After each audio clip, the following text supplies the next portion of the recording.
Hello, I am Gregory the Poor Typist, and welcome to another edition of Typewriter Club Live. Yeah, so today our topic is your favorite typewriter that you used or acquired in 2022. So, yeah, I'll be interested to hear your thoughts on that. And as always, I'll remind you that TypePals is and always will be free. So I hope you will join us at typepals.com, particularly if you like to exchange letters or postcards with your typewriter. All right, we already have a few people joining us, so exciting times. uh, and yes, I have my hat on backwards. I don't know if I mentioned this last week, but I have my hat on backwards because I discovered, it really casts shadows on my face. So that's not really proper for a host, You have to be able to see my face. Right, Sean? Yes, sir. Whoever you are, I can't tell through the dark, but yeah. Oh, how are you? Good. Good morning. Happy New Year and January. Yes, yes, same to you, definitely. And what typewriter do you have there? Studio 44. Joe had his out last night. He came on to type and talk, and so it only takes a little while for me to see somebody else enjoying something, then I go get it and then want to enjoy it too. Excellent, excellent. And how is it for you? This one's good. This was my first Studio 44 that I got. This was my very first free typewriter. I probably got it about 7 years ago from one of my cousins. She found it and said, "Hey, I don't know if you want this or not." And I was like, "Well, of course, it's a typewriter. It's free." It was all gummed up, but yeah, it's an absolutely excellent typewriter. Compared to the other ones I've had, this one is not mushy. This one is a nice, firm typewriter. So yeah, it's great. Nice, nice, excellent, excellent. Now, getting into our topic, did you have a favorite typewriter that you used or acquired in 2022? Yes, I acquired, and my favorite typewriter of the year was the 1928 Royal Model P in the South Pacific Islands sort of colors. That was a custom factory color that I got from Lucas. Oh, It was a factory custom original, not done by him or anything like that. But yeah, yeah. sort of that sandy middle with that nice Pacific blue color all around it. Ooh, that sounds yummy. Yeah, yeah, it is yummy. Yeah, I had to buy little plastic palm trees, so when I type with it, I can put the palm trees all around it like a little island. That reminds me a little bit of there was that video Joe had where he was opening the case of his typewriter and he had like a little candelabra sitting on the sitting on the piano black typewriter. Well, yeah, so I saw that in that one episode. He never mentioned it or talked about it, and then yeah, so I've done the same thing. Oh.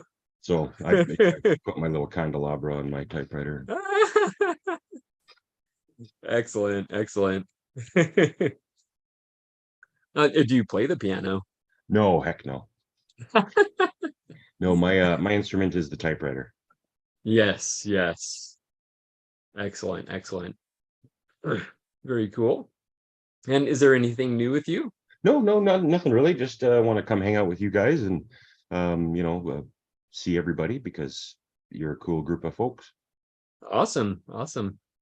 Very cool. Well, it's so good to see you, Sean. Yeah, you as well. Excellent. And Colby, how are you? Well, hello, Gregory. Happy New Year. Hello. Happy Happy January to New Year. everybody. I'm doing great. Thank you. I'm glad to be here. I missed last week's. I was been busy this last December here. I'm not sure when's the last time I was on this group, tell you the truth. But I've been getting some really lovely letters from people. Thank you, Sean. I got a great letter. I think the last time we talked, Gregory, I was waiting patiently for my Oliver to show up, and it did. And it's a really fantastic machine. I've been having fun taking it apart, trying to put it back together. Uh, I've been trying to share that knowledge as well, slowly and surely, by creating a new profile, I guess. I don't know. I've got a new Instagram and YouTube and stuff. I've been not a lot of content right now, but I'm working on it. I enjoyed your chat last week about notebooks, and I'm still really enjoying my Ledger notebook, which allows me to add and subtract pages anytime I want. Yes. But Yes. I found this smaller one. I didn't know it was smaller when I bought it because I usually use larger ledgers, but I enjoy this smaller size because it fits in most of my typewriters. Oh. But I've been usually using the ledger size paper in my wide carriages. I created a little board so I can actually draw in here without any lines or without any issues with the, how flat it is. But yeah, it's if I was to scan this and put it online, I think it'd be great. But I'm trying to really make it clear and concise for people who want to follow along and try to fix their Oliver to bring it into the new generation of users. My goal is to learn a lot about the Oliver, but also, try to inspire others to fix their machine. So it's not just a beautiful thing on the shelf. It's more something that you can use. I'm not there yet. Still haven't been able to type on it, Oh. but that's fine. This is a long project. I've been expecting to spend all winter on Oh, it, and yeah. I have been.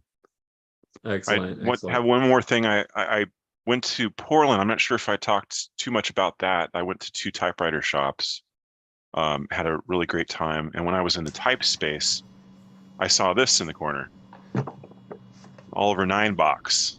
So I've got an actual Oh. crate from 120 plus year old or 105 plus year old machine that came in this box. So what I'm going to do is make this into a table with legs and light it from within. This isn't the original lid. I'm going to have a thick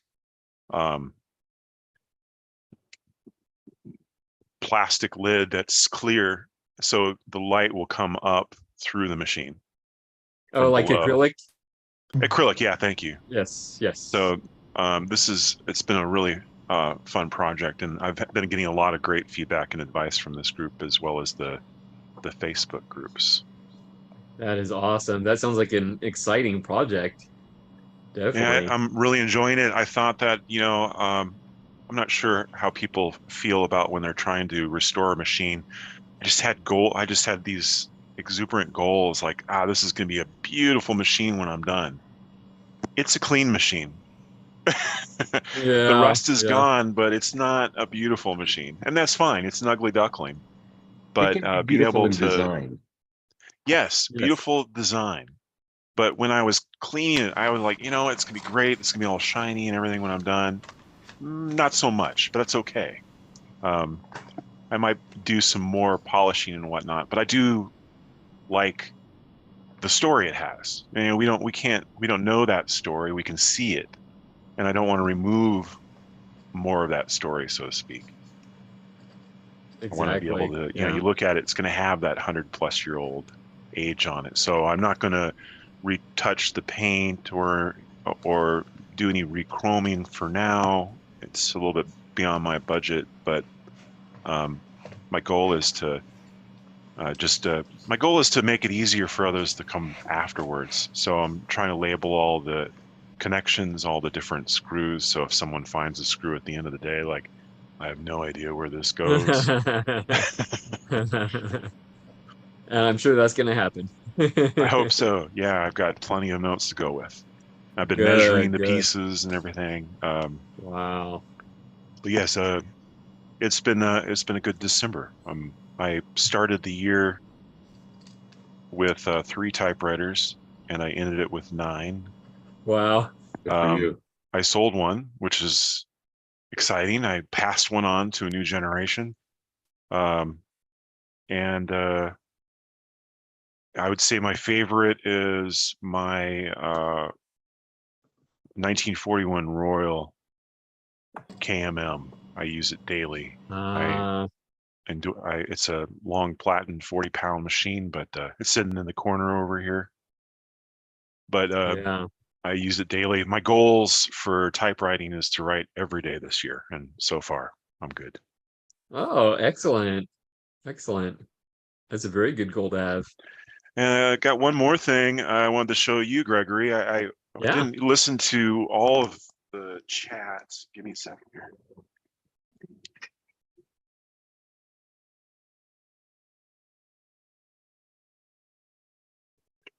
Rolodex. I found this at a Goodwill for $4. Oh, nice. Crinkle paint. Had everything in them. I took it apart and cleaned it stuff, but I have no idea what I'm going to do with it. But I really liked your idea of, putting swatches in it for ink or maybe for me for watercolor or something. Yeah, there you go. But yeah, maybe you make it in an aquarium. I have no idea, but it's fun. I don't know. $3, I could figure out something with it. It's really nice mid-century modern with these end caps with I guess it's hard to see at the flares on each side. Yeah. But it looks a lot better than mine. Mine is very utilitarian. Yeah. That's excellent. Excellent. yeah, that's it for me. I've got other things going on. I'm sure I'll remember them later, but Yeah. I'm glad to be here. Always, Gregory. It's great that you have this get together. Excellent. Excellent. It's definitely a pleasure putting it on. You guys entertain me for every Sunday. So Free entertainment. I know, right? Let's see. And Roger, how are you doing? I'm okay. No typewriters news just yet. Still waiting on the Corona tree.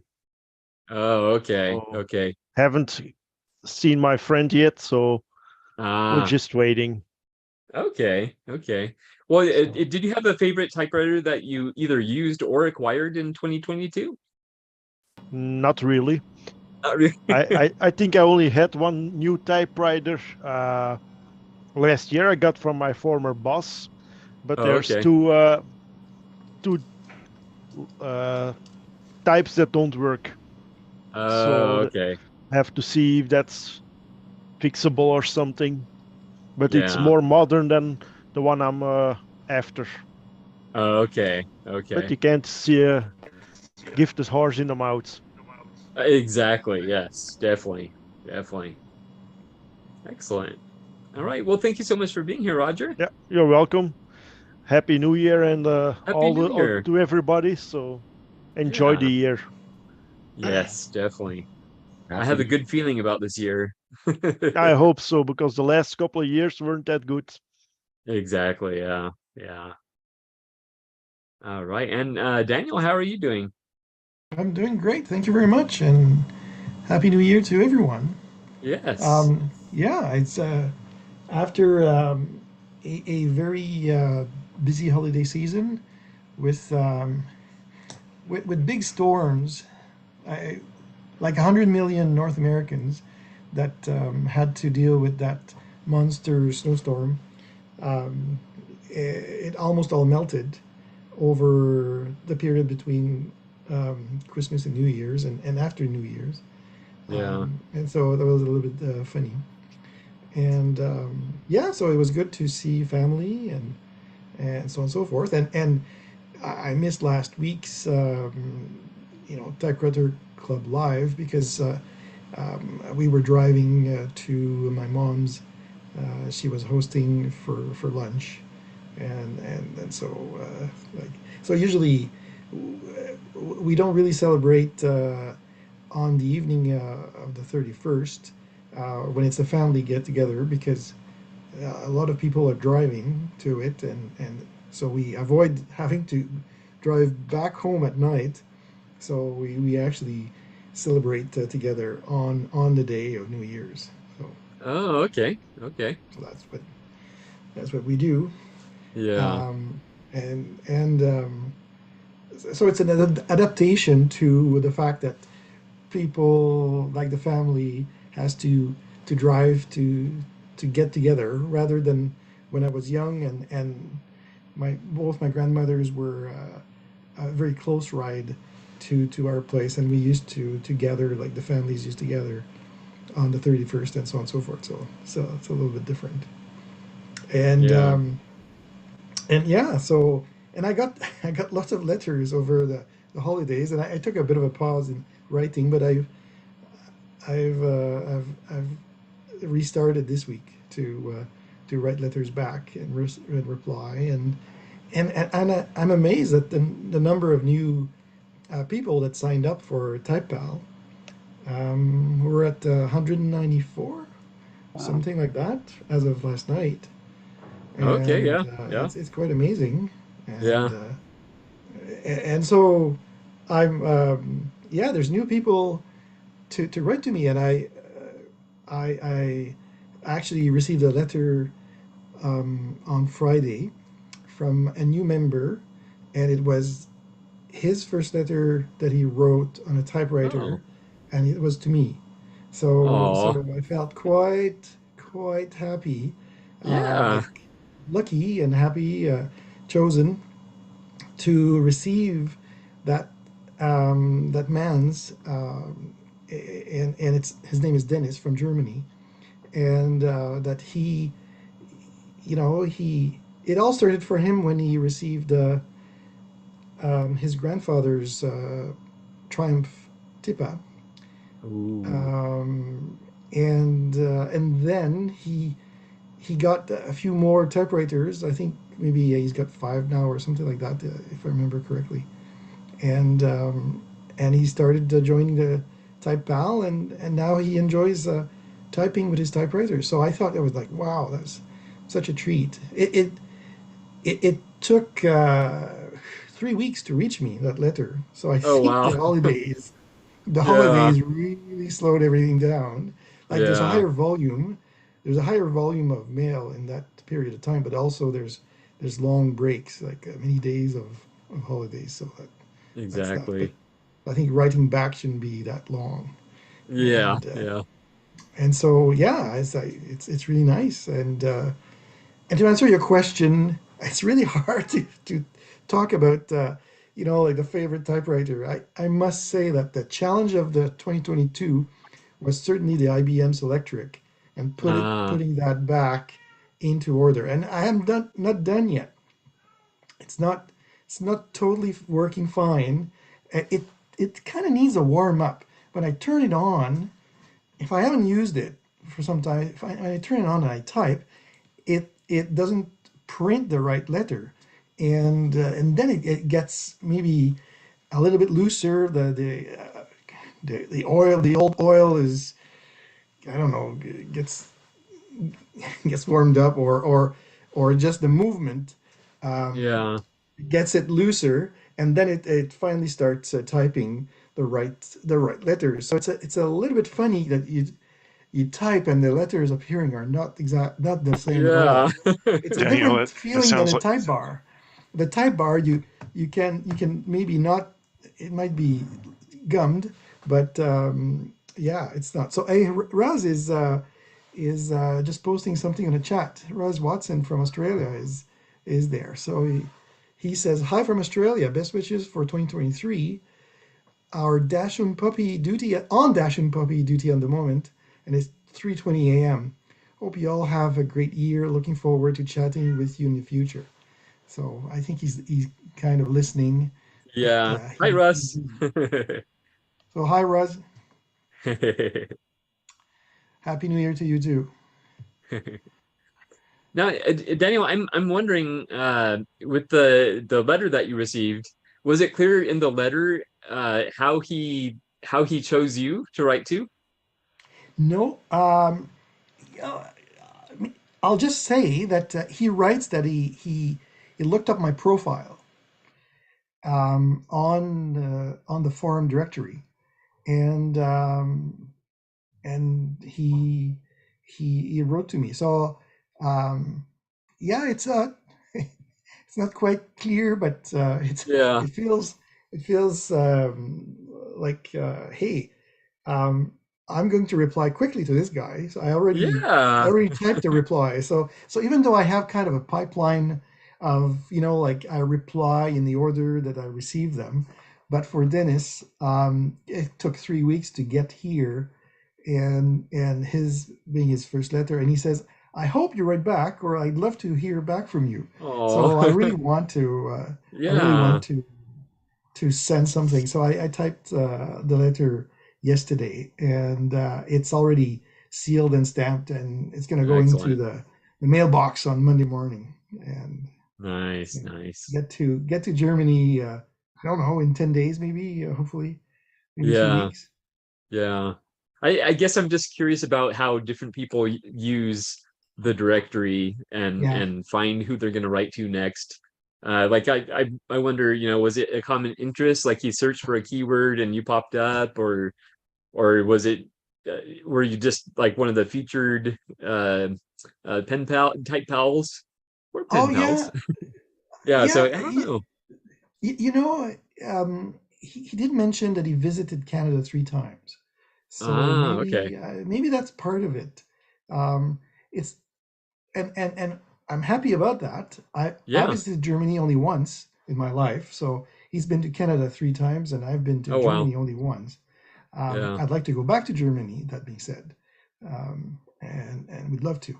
And but maybe that's part of it. And there's I've written to some new members that sometimes I look through the list and I say, hey, that's a new member, and I've written to some of them, um, and and they received a letter, unexpectedly. Like it's a surprise. It's a happy thing. It's kind of, and I tell them, oh, you just joined. Welcome to the group, and then I talk about typing or typewriters Yeah. or Yeah. whatever. That it's not really complicated what I write Yeah. Yeah. usually, but so I sometimes I just like somebody new. Hey, I'm gonna write to them. So maybe that's the That is same awesome. thing.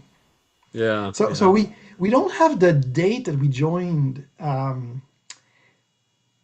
Like yeah, maybe there is the date that, but when we look at the profile, like for the new people, um, I just have to go by memory. Like, oh, I've never seen that name, like or something like that. Yeah. Yeah. I just try to. Oh, I could be wrong because maybe I didn't notice that name, Exactly. Yeah. and it's not really a new member. But anyway, so Yeah.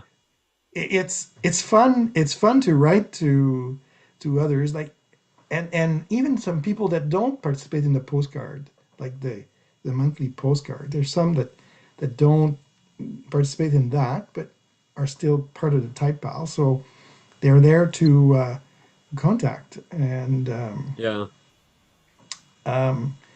in the forum recently, there was Kilini that was asking if there was any kind of formal way of writing to others, and so on and so forth, and a lot of members can answered back and said no, there is no like really formal way of if people have checked the box, they welcome receiving any type of a postcard or a letter. I guess that means they're welcome to write to them.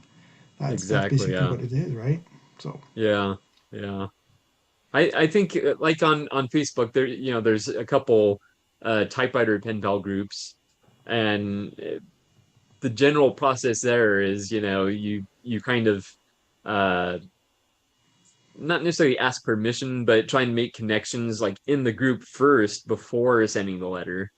But when you have a database or a directory of members, with their bios and their interests and the typewriters they use, there's a lot to already go on to sort of break the ice, so that you can just pick someone that has similar interests and just write to them and not worry about, are you interested in this, blah blah blah, and all that. You it's yeah. already right there. So yeah.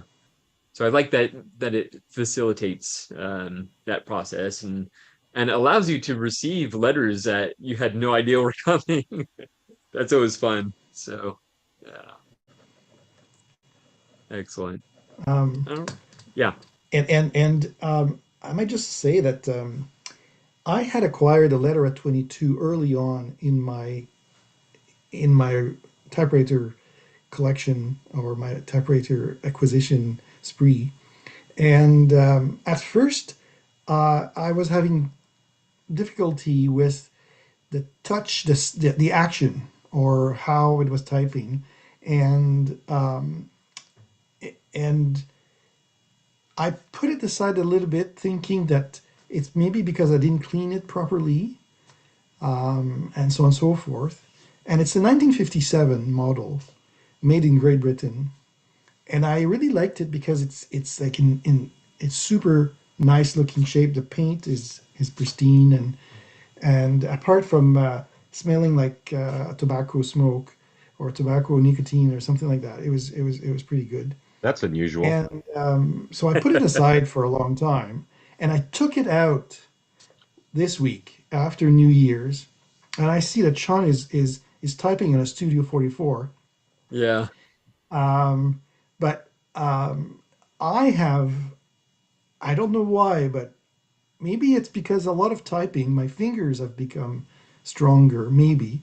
But I've been typing, and it's so much fun to type on it. Like my initial impression was that it was a hard, action. I had to press really hard to get an impression, and maybe partly that was inexperience. But I know I had other typewriters that were free, like freer to type. Like my Lettera 32 has a different touch, totally different. It's very, very free.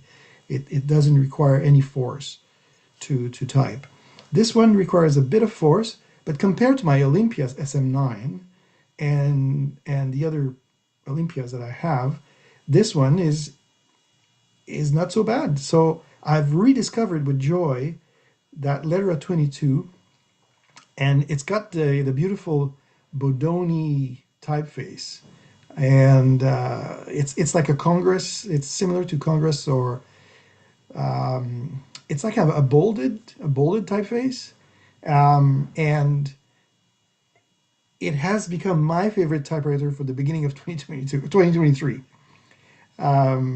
So so I've been using that typewriter to write to people since after the holidays, Yeah. and so rediscovering a typewriter that I had really purchased because honestly it was showing in Richard Polt's book as a good, ultra portable. There were quite a number of reviews about Litteras 22 and 32 that were very positive, and I found this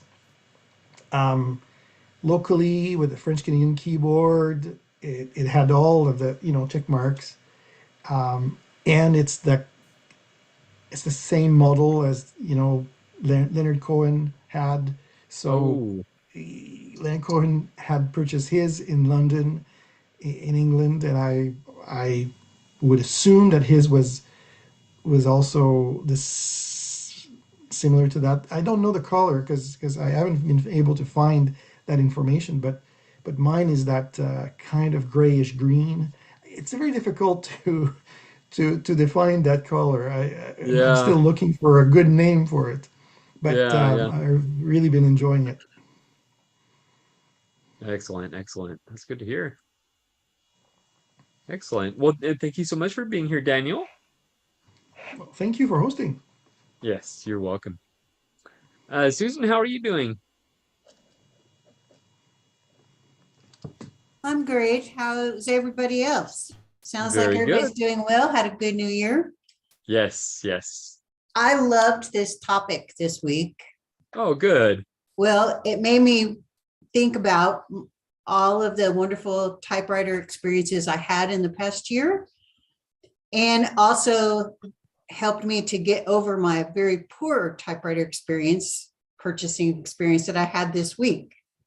Oh no. I went to an estate sale because I had seen a picture of a beautiful pink, that's right, pink Smith Corona Silent Super. Oh wow. And I don't really I have a Silent Super. It's okay. I mean, I like it. It's been refurbished and it types great and I can't really complain, but it's definitely not a Hermes 3000. But I've always wanted a pink typewriter. You know, I have a Futura 800 in the cocoa color, which kind of reads a little pinky depending on the light, but I don't have anything in pink. I went inside and they wanted $750 for an unrefurbished typewriter. Oh, wow. And that's US. That's Yes. That's crazy. Crazy. Yes. I asked the lady, Sean, what drugs were they on? Yeah. I left to it was just so sad. I was so saddened by the whole thing. I said, well, okay, probably this year I'm not going to be buying a lot of typewriters. Of course, I have quite a few. So am now getting a little more picky. And so, you know, but I was willing, I thought I would probably have to pay up, but I did not ever in my wildest dreams imagine that it would have a price at an estate sale of $750. Yeah. Stuff like that makes me cranky, Susan. Try to bargain with them? No, this lady was not bargaining. Oh no. She said, you can leave a bid. I said, you know what? No. I am not going to play this game. Wow. You know, that is far too much money. So anyway, I wrote out my little topic. So I'd like to read it to you. Excellent. Okay, so I wrote it in an interview style format. So it says, question, which was your favorite typewriter that you either typed on or acquired in 2022? Answer, wow, that is difficult. I acquired so many great machines in 2022. There was a Corona 4, an Underwood 4-bank with green enamel keys, 2 Hermes 3000s, one a curvy body with pica typeface, the other a plastic body, ugly duckling with director pica, a beautiful, fully refurbished, new platen and all, tall script number 75, turquoise Olympia SM7, and an equally beautiful cursive Olivetti letter 32. I attended 4 type-ins and tried out so many wonderful typewriters. Remingtons, Adlers, Torpedoes, and Royals, even an Erica or 2. There were standards, mid-sized portables and ultra portables, manuals and electrics. But the typewriter I love the most from 2022 was definitely Rosie, the baby Selectric, the IBM Selectric one.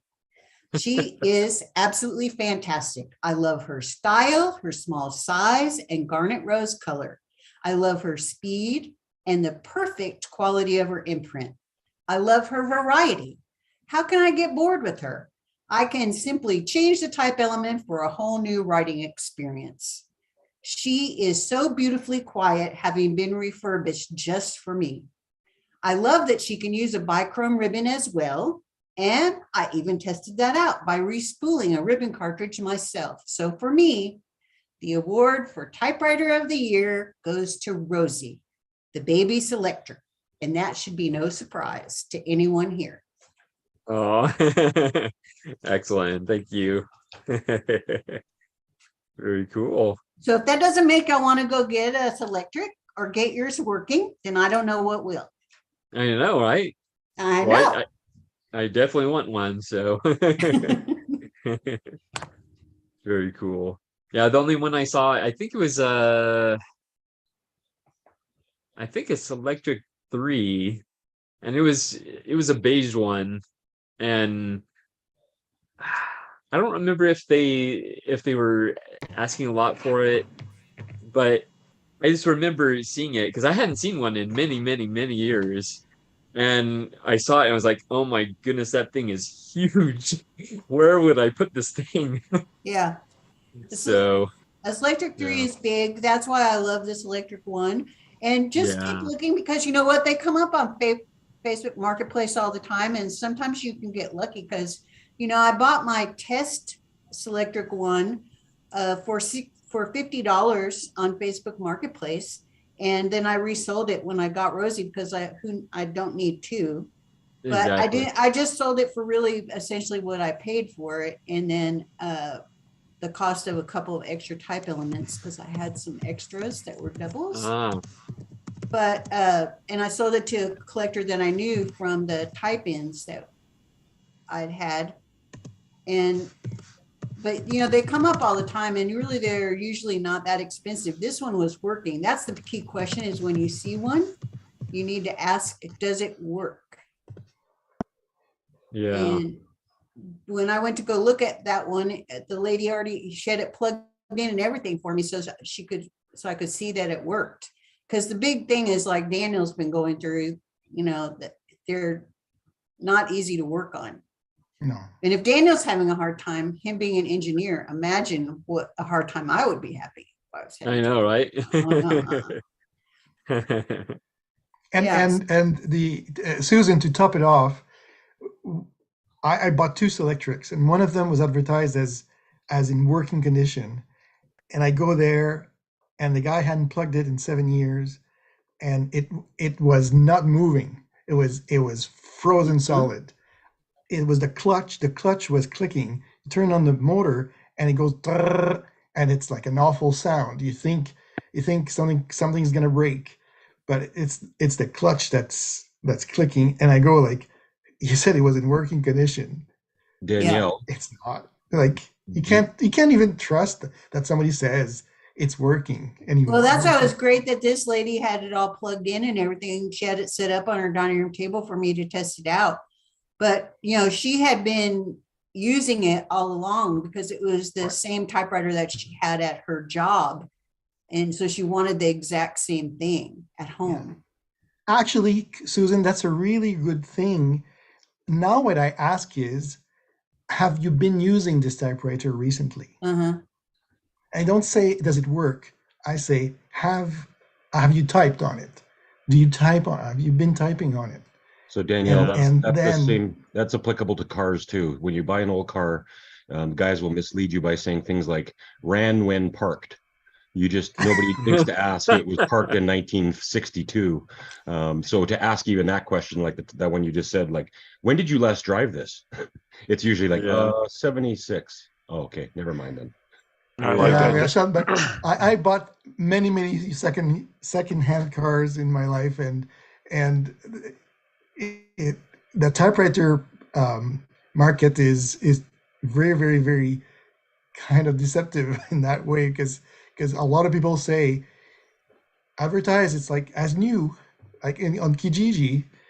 Nobody knows what as condition new is as typewriters new. are. Yeah, that's the Yeah. problem. Yeah, you ask someone if they've used, or rather, does it work?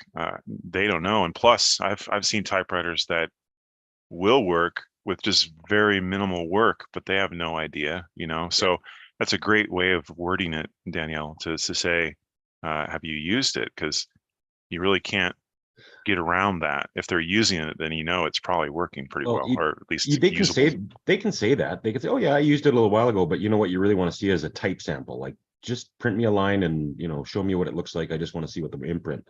Because if you don't see Yeah. that, then they probably didn't even stick a piece of paper in it.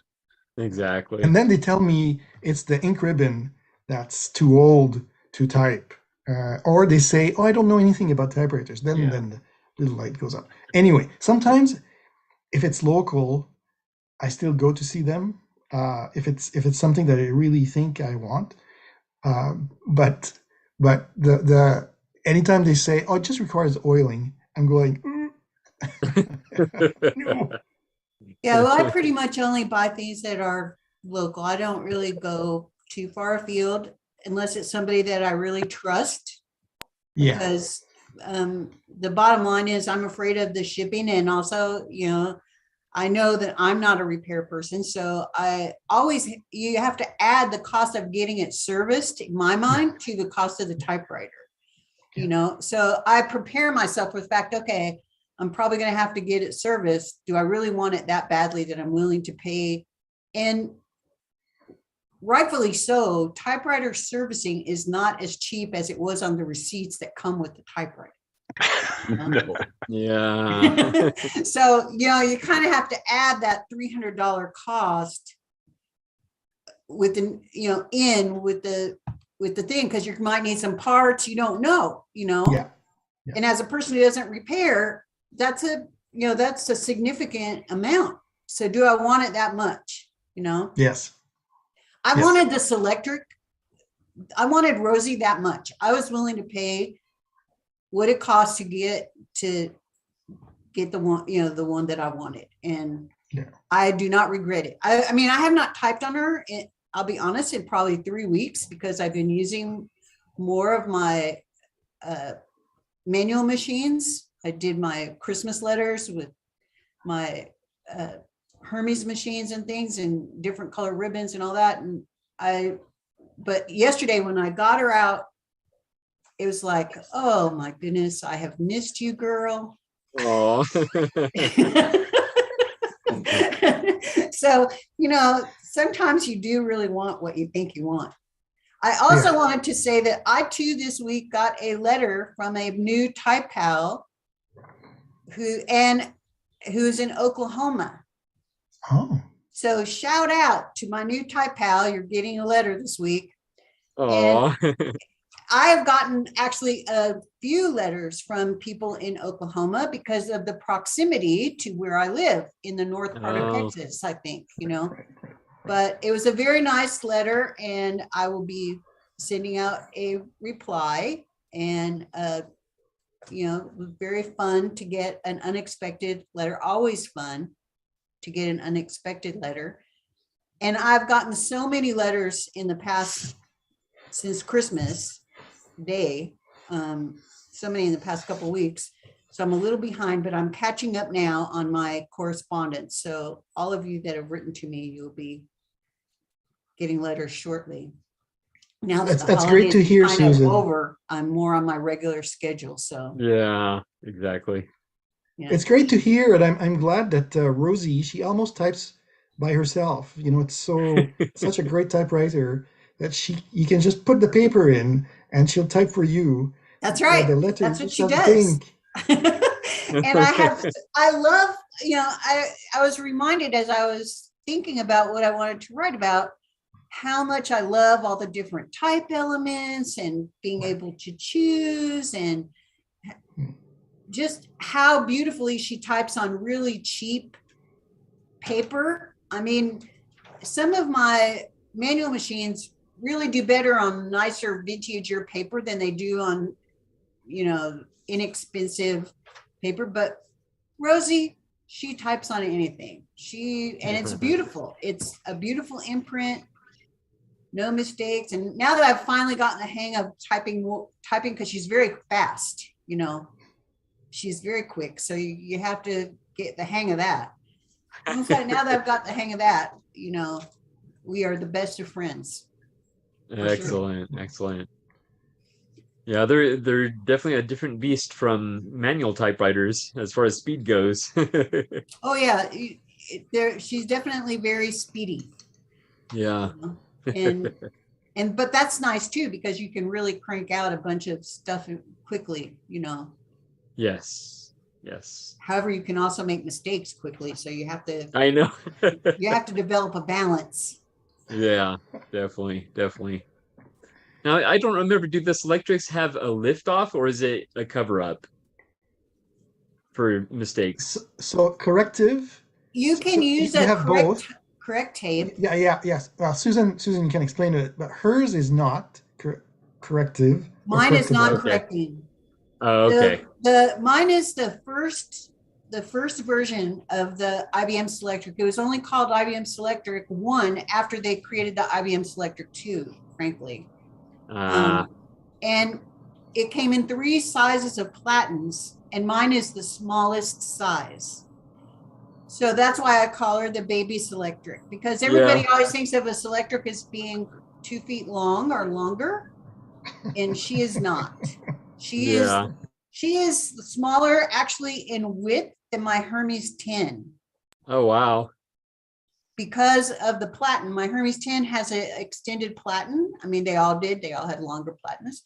And so she is, definitely a manageable size, I would say.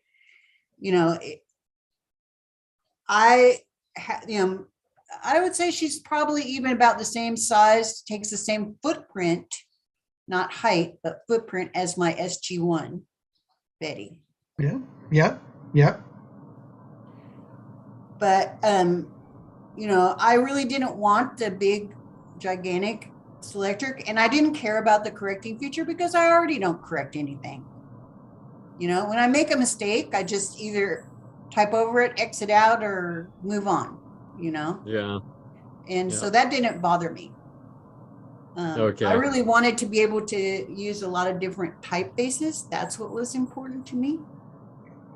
And to have the speed, I knew I loved electrics because of the Hermes 10 and my 5TE. I love both of those.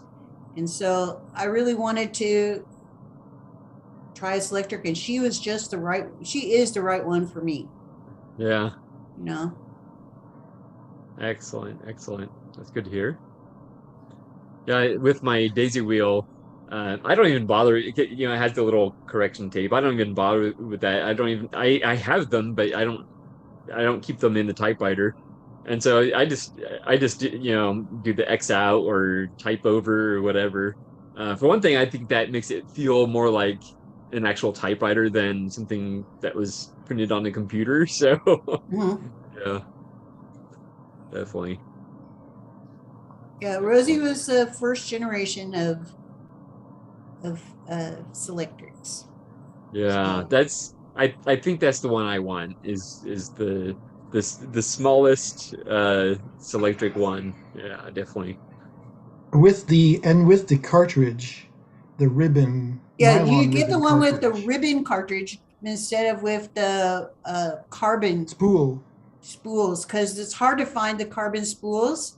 But the ribbon cartridges, you can respool them, and they're still available. There's some vendors that sell them, like Charlene at Baco Ribbon, and she'll even respool your old cartridges Oh for you if wow. you want to, if you don't want to do it yourself. And I think she actually has the right size of ribbon, Okay. which it takes a 9/16. You can use the 1/2 inch. That's what I respooled when I did the green and blue ribbon. You Yeah. can use the 1/2 inch, but it really wants a 9/16. Okay. And I think she has that size ribbon. Excellent. Yeah. Yeah, I will But I keep that love in the mind. fabric ribbon. I mean, I tell you, Joe got me on that video when he first showed it, and then I was done for. So Yep, yeah. yep. Oh yeah. As I've mentioned in blog posts and letters, and it's Joe Van Cleve's fault. Oh yeah, between him and Ted, Yeah, I'm lost for sure. yeah. You know, that they just show something and I go, oh, like a magpie. That's shiny. That's interesting. I need to get one of those. Exactly. You Yep. know? Yeah.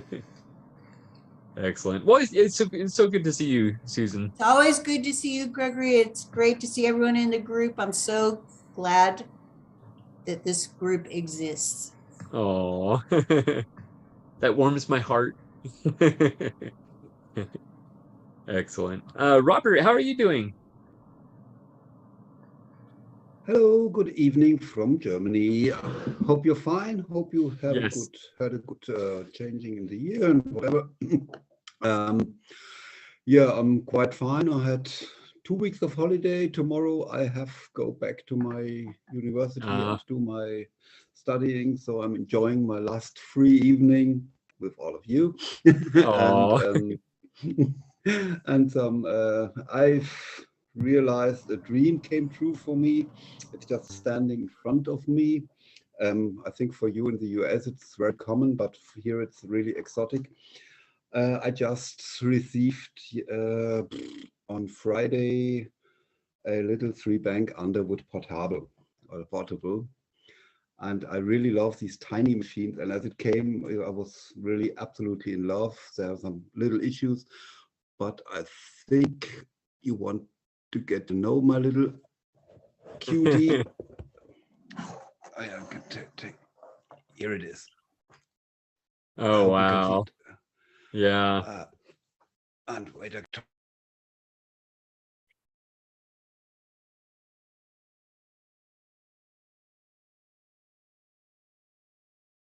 The lid.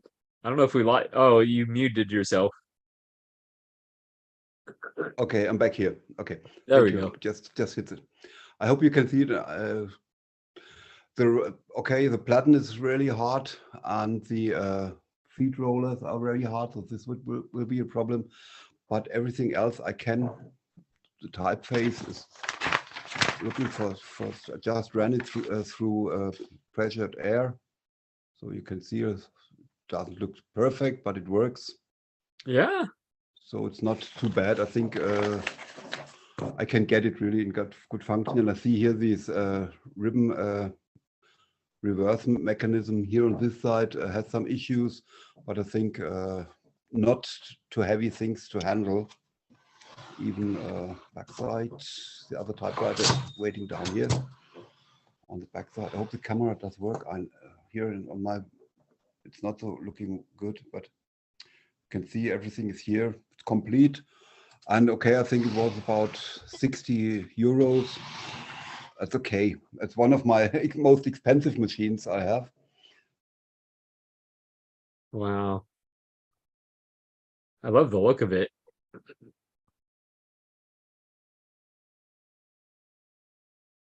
Yep. Your video has gone choppy. Well, it's better now. But it looks like Eastern European because it has Oh. many letters. Wait, I'll try to find my finger on the here.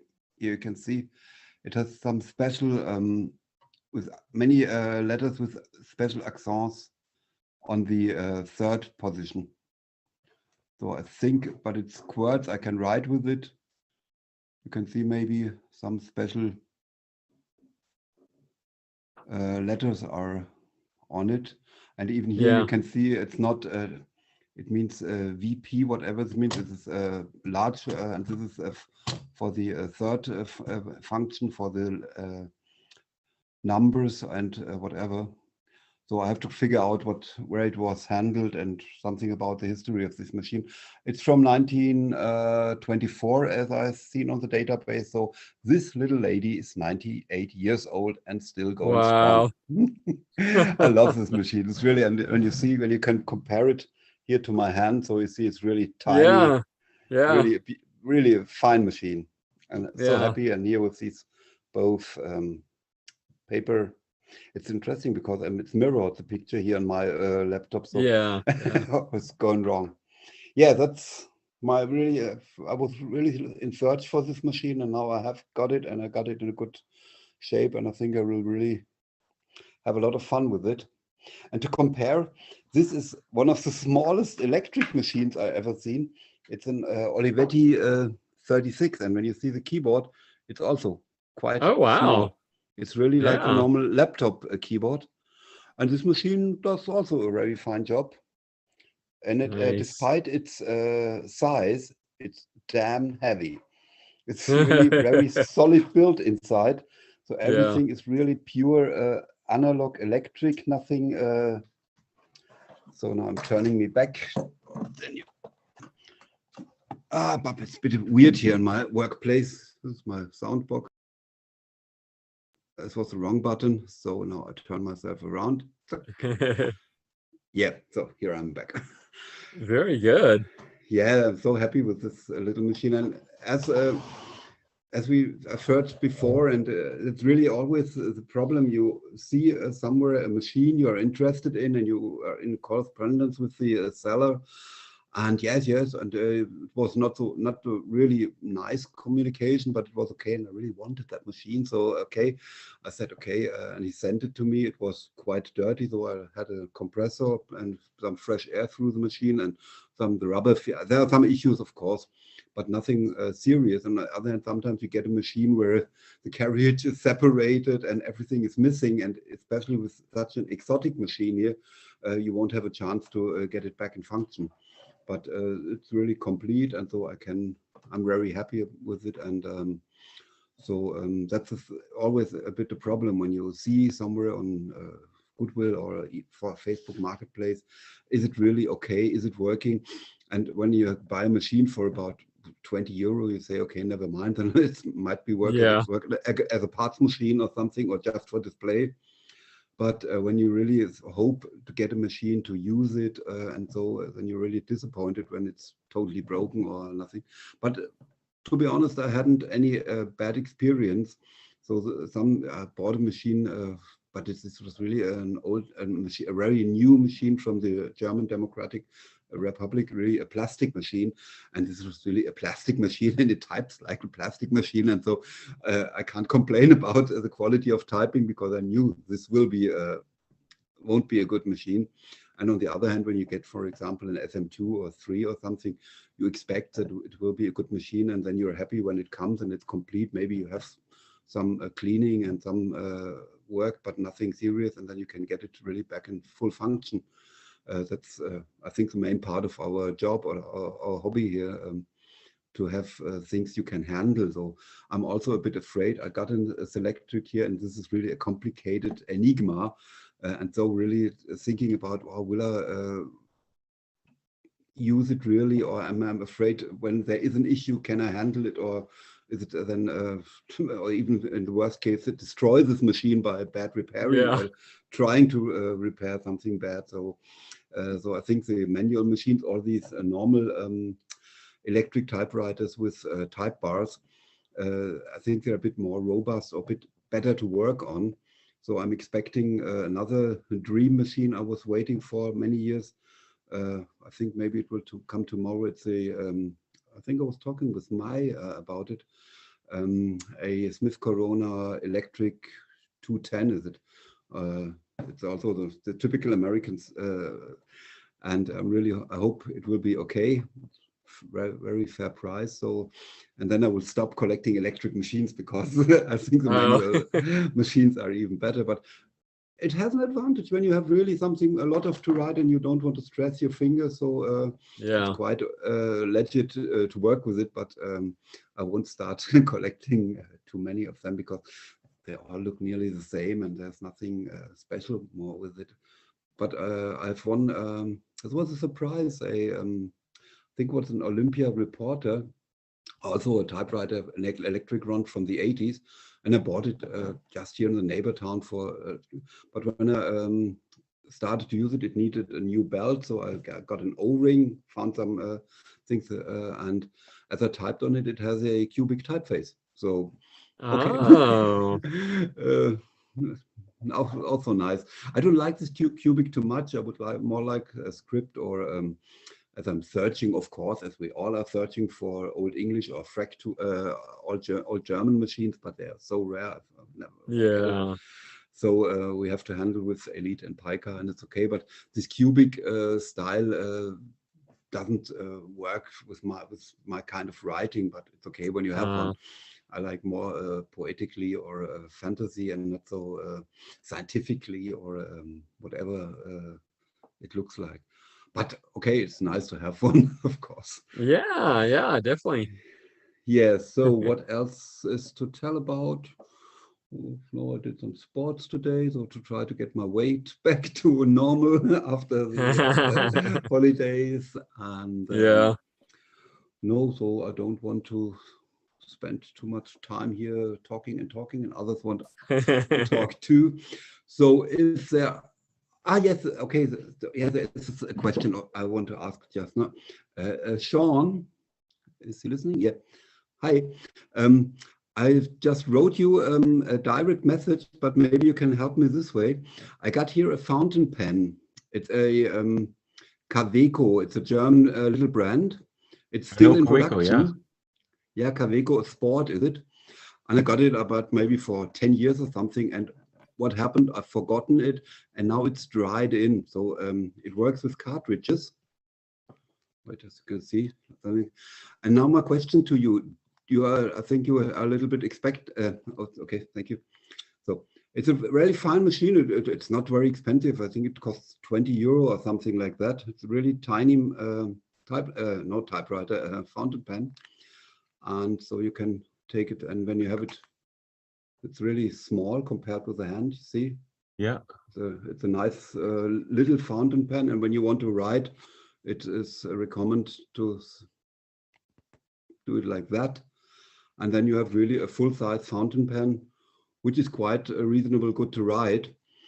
But as I said, it's okay. It's really dried, and I want to reactivate it. And maybe Sean, do you have any recommendations? I was thinking about removing the cartridge and put it in an ultrasonic bath, but I don't want to destroy it, of course. So maybe some of you have better ideas, or place it in warm water for 1 day or something. Yeah, that's what I do, Robert. First is remove your cartridge, dunk the section into, some warm water, and just sort of get the ink sort of loosened up and freed up. I think you probably could use an ultrasonic bath. I've never done that. I don't think it would harm it, if you're not using any harsh chemicals in there. And then that might be something, if you've got one you want to try a little later. But anytime I've accidentally left a pen a little too long and it's all frozen up, remove all the ink or the cartridge if you've got it. That actually will probably make it a lot easier to clean it, and then drop the section into some warm water, refresh it every once in a while to keep it warm. And then basically I use one of those air bubble squeezer air things, and then just stick it into the back of the section, and you sort of try to squeeze it nicely through to push some of that loosened up ink back through the nib. And then basically it's just sort of a constant and then cleaning and loosening. Okay, so thank you. Gregory will probably have some opinions on that too, because Gregory's a fountain pen nerd too. Yeah.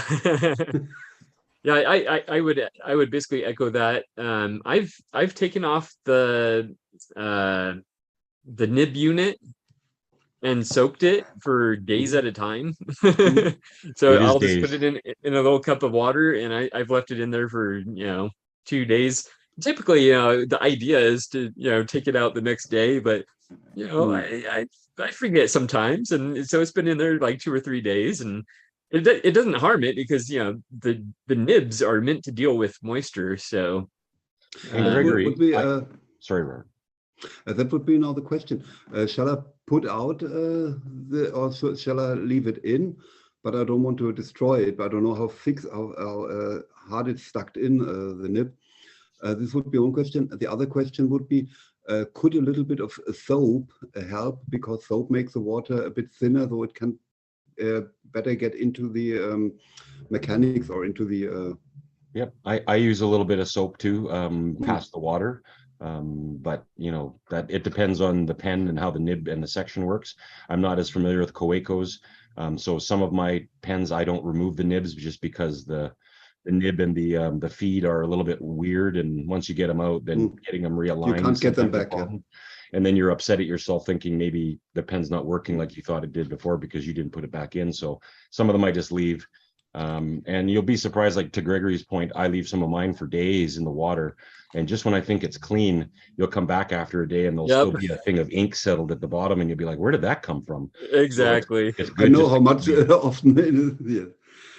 Well, okay, thank you. That's great advice. So I will try it and report the next time, because it's really a nice little thing, and really cute, and yeah, a bit not so difficult to not so okay. You can get these cartridges here. It's a special size from Caveco, but the other thing is you get them in, I think, 6 or 7 different colors. So it's really nice, and it's a nice little thing, and I will get it back to function.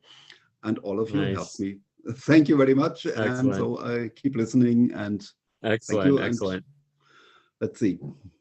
You're welcome. You're welcome. Yeah. All right, Angela, how are you doing?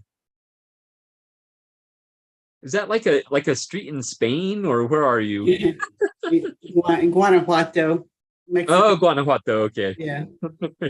No, I'm doing well. I have an Adler J4 that's been sitting on my shelf for up to 2 years. That was just it was bad. So it wasn't as bad as I thought once I actually got it out one day and used mineral spirits on it and got it working. And now I really like it.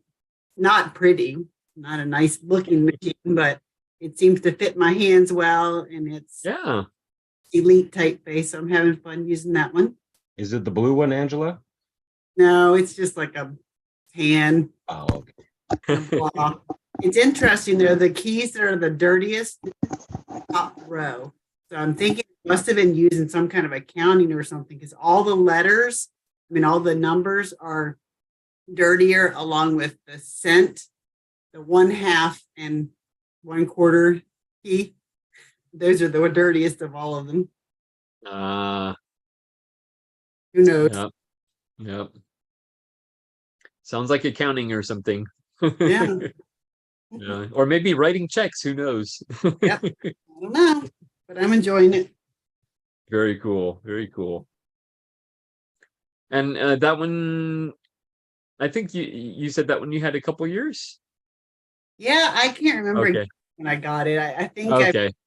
I think I bought it since I moved to this house, which has been about 2 years and 4 months. So somewhere Okay. in period, but it's been a while. I just know that.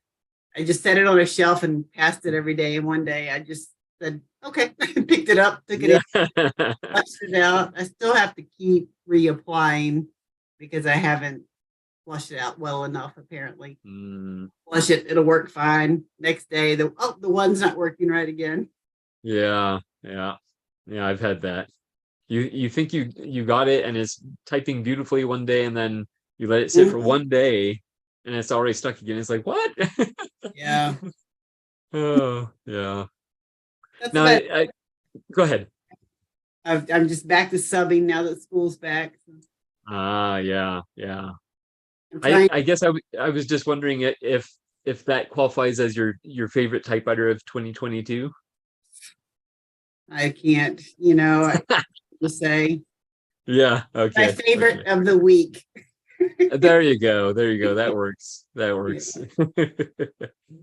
Excellent. I have too many machines with something wrong to be able to truly pick a favorite because Okay. this one has this wrong. If they were all Yeah. maybe I could pick a favorite. Yeah. Yeah.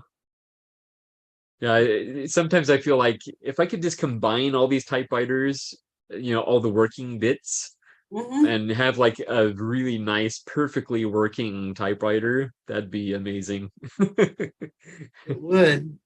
Yeah. But I think in this hobby we kind of have to accept it as part of the character, and try and see it as the charm of using typewriters. Mhm. Yeah. So I know I had it was a Sears Scholar something or other, and the type was misaligned. The on feet adjustment was off, and I just left it. I was like, I know how to fix it now because I had fixed it on another typewriter. Mhm. But I was like, yeah, that kind of gives it character, because other than that, it's like a very, very plain vanilla typewriter. So it might as well have something unique about it. That's right. Uh, Have their quirks just like we do. yes, exactly, exactly. I would say too that to Daniel's point earlier regarding the Olivetti Studio 44, that sometimes as you have gone on this typewriter journey, your actual typing action, the way you type has changed, developed, improved. And so, for example, I've never really cared for royals because they tend to skip and have lots of funny little quirks. And really, those quirks were caused by me, not by the typewriter. Yeah. It was working fine. I It just typing didn't is like the different. way that I typed. So as I have improved in my typing skill over time, and then you take the white royal off the shelf and you go, okay, I'm going to give you another chance. It says to me, I'm going to give you another chance too, Susan. Yeah, you're doing a little bit better. I'm not going to skip quite as much today. Nice. Yeah. And so, it's not just the typewriters that have quirks, we have quirks. That's true. And so it's very nice to, when you do get the typewriter off your shelf and suddenly it is a little bit better. Yeah. Yeah. So don't give up on the typewriter too quick. That's all I'm saying. Yeah. Well, I've only 2 have left my house because Oh, okay. Yeah. a Royal Quiet Deluxe that was skipping, and I finally did what somebody suggested and just typed lines. It's always skipping in the middle, so I think there's a tooth broken somewhere or something. Yeah, it's Paul or escapement. It's always in the middle of the page somewhere, and it'll go whoop. like multiple spaces across. It's like, not something I probably will be fixing. Yeah. Okay. All right. Well, it's very good to see you, Angela. Oh, you too. It could be cleaning, Angela. It could be like there's dirt on the rail right there where it skips. So, That's true. Yeah. I'll have to try. It's just so hard to even see inside. I can't imagine. Right. I have to take it apart, I guess, to get to that. No, but yeah, don't. I'm not a big fan of taking apart the carriages because they're Okay. so hard to put back. But cleaning with long brushes is my thing. Like little, like eyelashes brushes. They work Yeah. great when they're clean. I have some long With- brushes. Angela, what typewriter was this? That skip It's the Royal QDL. QDL. Well, it could be the rack gear, the linear gear that engages the escapement. Maybe that rack gear is slightly warped, or it could be the teeth in the middle are worn, but there might be a way to loosen up the screws that mount it and push it a little bit closer to the pinion gear to make it mesh better, and maybe that'll help it. Okay. Excellent. Done yet? You have some good options to try, Angela. Yeah. Let's see how long it takes me to get around to that. I know, huh? I'll be like, wait, what did they say to do? Yeah. Well, I think the key is just to turn it into a typecasting machine. So Ted has his typecasting margins. So you just put the margin just on the side of where that skip occurs, That's and true. that's your typing column. Little notes. Yeah. All right. Let's see. Diane, how are you doing? Oh, she might be busy. Oh, Diane, okay. I got your letter. Thank you. I got What? the last letter of the year. Oh. Yeah, she got your letter. Yeah. So hi. Hello. Favorite typewriter from 2022. Wow, that's an interesting one. I know, huh? Well, I pulled it out just because it took me so long to find, not to find it here, but to get it, period. Oh, let me zoom in. Ah, yes. Very nice. I have one of those. Those are great. Yeah, those Yeah. stripes. Ooh. Yeah, I know. It took so long to find one and with the right typeface. So Ah. What typeface were you looking for? Elite. Oh, okay. Yeah, and 99.5% of what or 99.9% of what I've seen locally is pica for Yeah. this this typewriter. And I Okay. don't really know why that is, but it is. Huh. Interesting. I got some stuff. Ooh, Some stuff. Yay, some stuff. we like stuff here. Of course, the guys who were on last night saw it already, so They always get a sneak peek. well, they don't always, but it's like I can't wait. So, Yeah. And that's why we always get to see. and that's why you always get to see. Yeah, Yep. I got a. I didn't show you guys everything Ooh. last night. This is basically a receipt for the rental of a machine from November 24th to December 8th, and they charge a whole $2.50. Wow. But of course, this is like 1902, so that was a lot. Yeah. That's very cool. Let's see. Was that a stamp at the top of it? The date? It is, and it says December it looks like it says December 2nd, but it also looks like the L&M Alexander typewriter or Alexander company. I think they started to stamp it because right above there it looks like it says CO, and then That's so cool. 1902 on a stamp. and then over here Yeah. it looks like you see L&M on like a rubber stamp. So I think they rubber stamped it. Yeah. That's pretty awesome. They rubber stamped it, and then I guess it didn't take. But anyway, you can see the company over here, and it looks like L&M over here. But yeah, December. It looks like 2nd. But anyway, I like the handwritten script, the quality of it. We talked about that last Yeah. night, but yeah. Oh, yeah. That's very nice. I like the quality it of took the. me a while. It took me a while to figure out what they were talking about here, because I was doing that over the screen before I bought it, and it's like, oh yeah, to rent of TW typewriter from November 24th to December 8th, and it's like what is that T? It's like, oh yeah, and I finally figured out what they were talking about. Okay, I got it now. Pretty awesome. Those Yeah. letterheads are so detailed. It's amazing. Yeah. Exactly. Oh yeah, and the thing is, they had I've kind of found different letterheads now.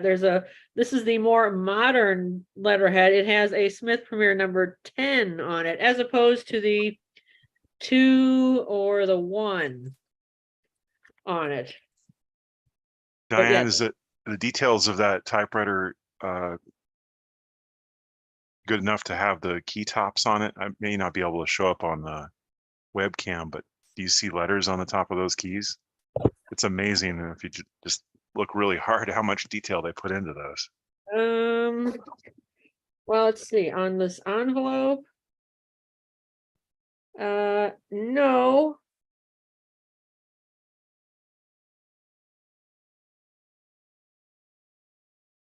Not on this one. I don't look at one of the bigger ones here. There is actually, yes, on this one I can actually see it because it has you can see up on the paper it says improvement, the order of the age number 2 on the paper in the machine, and on this one you can see letters on the typeface or on the Incredible. keys. I'm sorry, but yeah, I don't know if you can really see that. I doubt it. No, it doesn't really come over very well on the That's cool. on the webcam. But yeah, I can see it whenever I magnify it this way. That yeah, I can see the lettering. Yeah. Of course, I like what it says underneath. It says and I have like two. They're not the same, but they're two different subjects. There's both going to the same person, but there's two different subject matters. But on here it says the pen is mightier than the sword, but the Smith Premier typewriter bends them both. That is funny. Take that, pen users.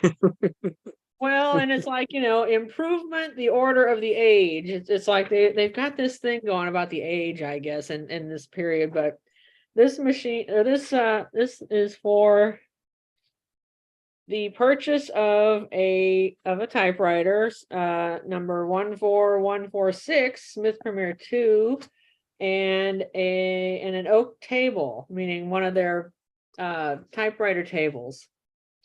That date. So, 1897. Wow. 1897, yeah, and that was a fortune back then. Holy cow. Yeah, we looked up last night the equivalent to $97 in today's American currency was like $3,200 or something like that. Oh my goodness. Jeez. Like Wow. it's like buying an Apple, the highest level Apple computer you can get, Yeah. Jeez. Gregory, other Diane, one- would you What? mind if I shared my screen? I scanned that letterhead. I could show more detail if you prefer. Yeah, Oh. go for it. Sure.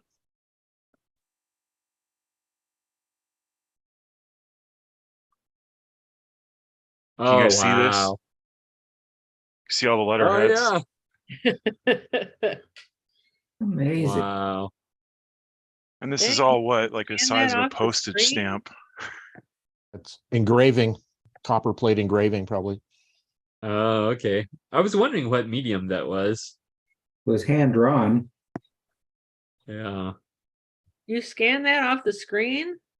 No, I scanned that on my scanner at like 600 DPI. Really want to get a good look at it. Oh, okay. Wow. Yeah, I cheat. This is my magnifier, you know, front element off of a zoom lens. But let's see. Here is yet a different logo. It's got some red to it. Grand Prix. Yeah, they were kind of big about that says Brussels International Exposition, Oh, that one's really new from 2012. 1910. Oh, I thought the date said 12. It does. 1912.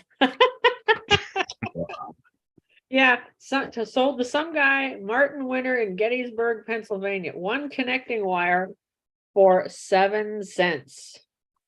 But what's cool about this is at the bottom here, typewritten on the Smith Premier billing machine, which writes invoices, and I can't read this backwards, and entry in daybook at the same time. Write for particulars. This is a sample of Smith Premier linen paper number 9 wove. So anyway, it's just Wow. kind of cool that it says that, and it's not quite as fancy of a logo. It's got the number 10 up there. Still I love how they address it. It's like just to the guy in Gettysburg, Pennsylvania. No address, no zip code. There was only one of them back then. What? There was only one of those guys in Pennsylvania back then. I guess so. Postage 2 cents. Sheesh. Yep. So there you go. 1912, mailed in Philadelphia. Wow.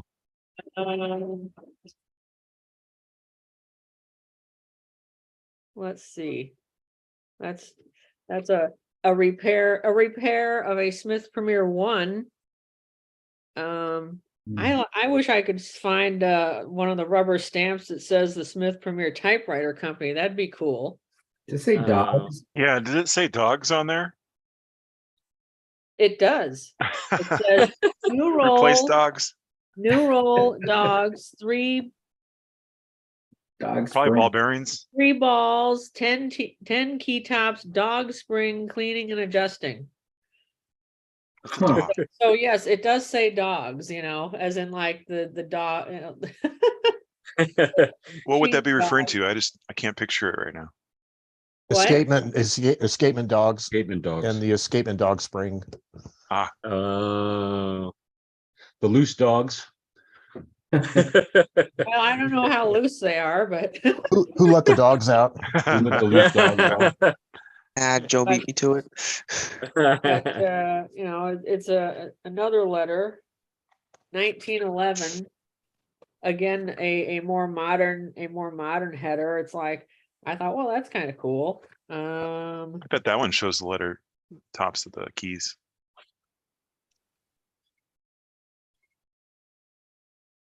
It does not, because of the angle, I think. Oh. It does not show the key tops, or it doesn't show anything with the key tops, even with my magnifying on my end. Let's see. A few more. This one, it was more because of the rubber stamp. I hate to admit. because it's kind of a different rubber stamp. I mean, look at that. Is that funky or what? Yeah.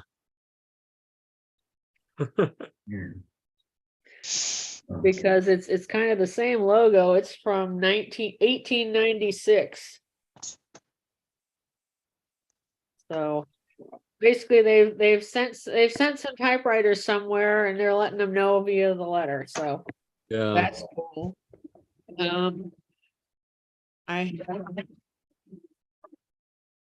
Where the heck did I put that last night? This one was typed on a bichrome, on a number 4 bichrome machine. So there's actual red type on it. Wow. Yeah. And there's another funky header with this Grand Prix stuff from the World's Fair in Paris. Ah. But yeah, this says it was written on our number 4 bichrome ribbon machine. Can we not send you one on trial? Sure. And like I said, wrong drawer. All right, where the heck did I put that? I must have mixed and matched some stuff last night, which is annoying. Well, I had this all out and then I put it away. And well, you know what happens when you do that? You wind up with a mess. Yep. This one is I was told it was an early Smith Premier 1, typed on an early Smith Premier 1, and the reason I agree with it because of this manual here that has the type samples in it. Ooh. Yeah, I know. I actually got a type sample, so it's like, dang, where's this machine? Well, hey, this is a pretty yellow piece of paper. It's hard to really tell, but so as you can see, London, Ontario, but March 5th of 1898. Wow. But the size of the type is what I'm talking about here, because there were these different typeface sizes, and usually what you see is the number 1 here. But Yeah. I believe this is the number 3, and it's kind of hard to tell that difference, but it is a little bigger. And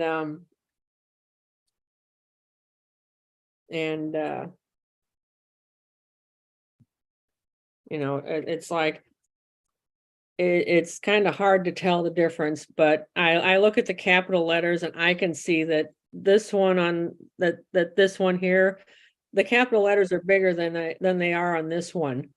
Yeah.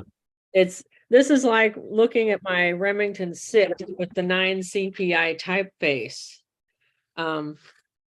So I mean, it just looks bigger. So anyway, so yeah, this is the Western Ontario Shorthand Academy in London, Ontario. They made a typo on the very first word. Well, I didn't, so Oh, they did. yeah, they did. And Mark. here you can see they put in is this a 1? Yep, this is the Premier 1 in the logo, because it's got the design on the side, which they discontinued after the 1, and they don't have there's no decal on the front. It doesn't say Smith Premier number 1 on the front. It just has it on the side in this very fancy stuff that they put on those machines. So it looks like they originally struck a J on the word March, and then they overstruck it with the H. Right. Yeah. Which is right next to each other on the keyboard, which is interesting. Yeah. And why throw away the paper though? If you want, that's a beautiful letterhead. I can imagine thinking, I can one mistake, that's fine. If I make another one, I'll throw this away. Yeah.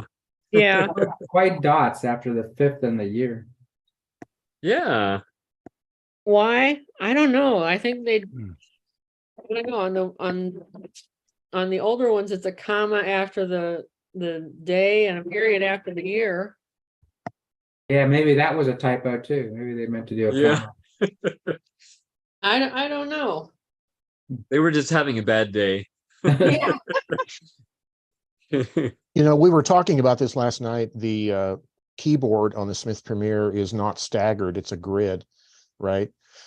And I don't know how that affected the typing, the ergonomics, right? Because you know the normal keyboard like this one here is staggered, right? The keys True. between rows, but yeah, that's Yeah. kind of different, you know. Yeah, And I did try one of Diane Smith Premiers a few years ago when she was here in town, but I don't really remember the feel of it in terms of how that works for touch typing.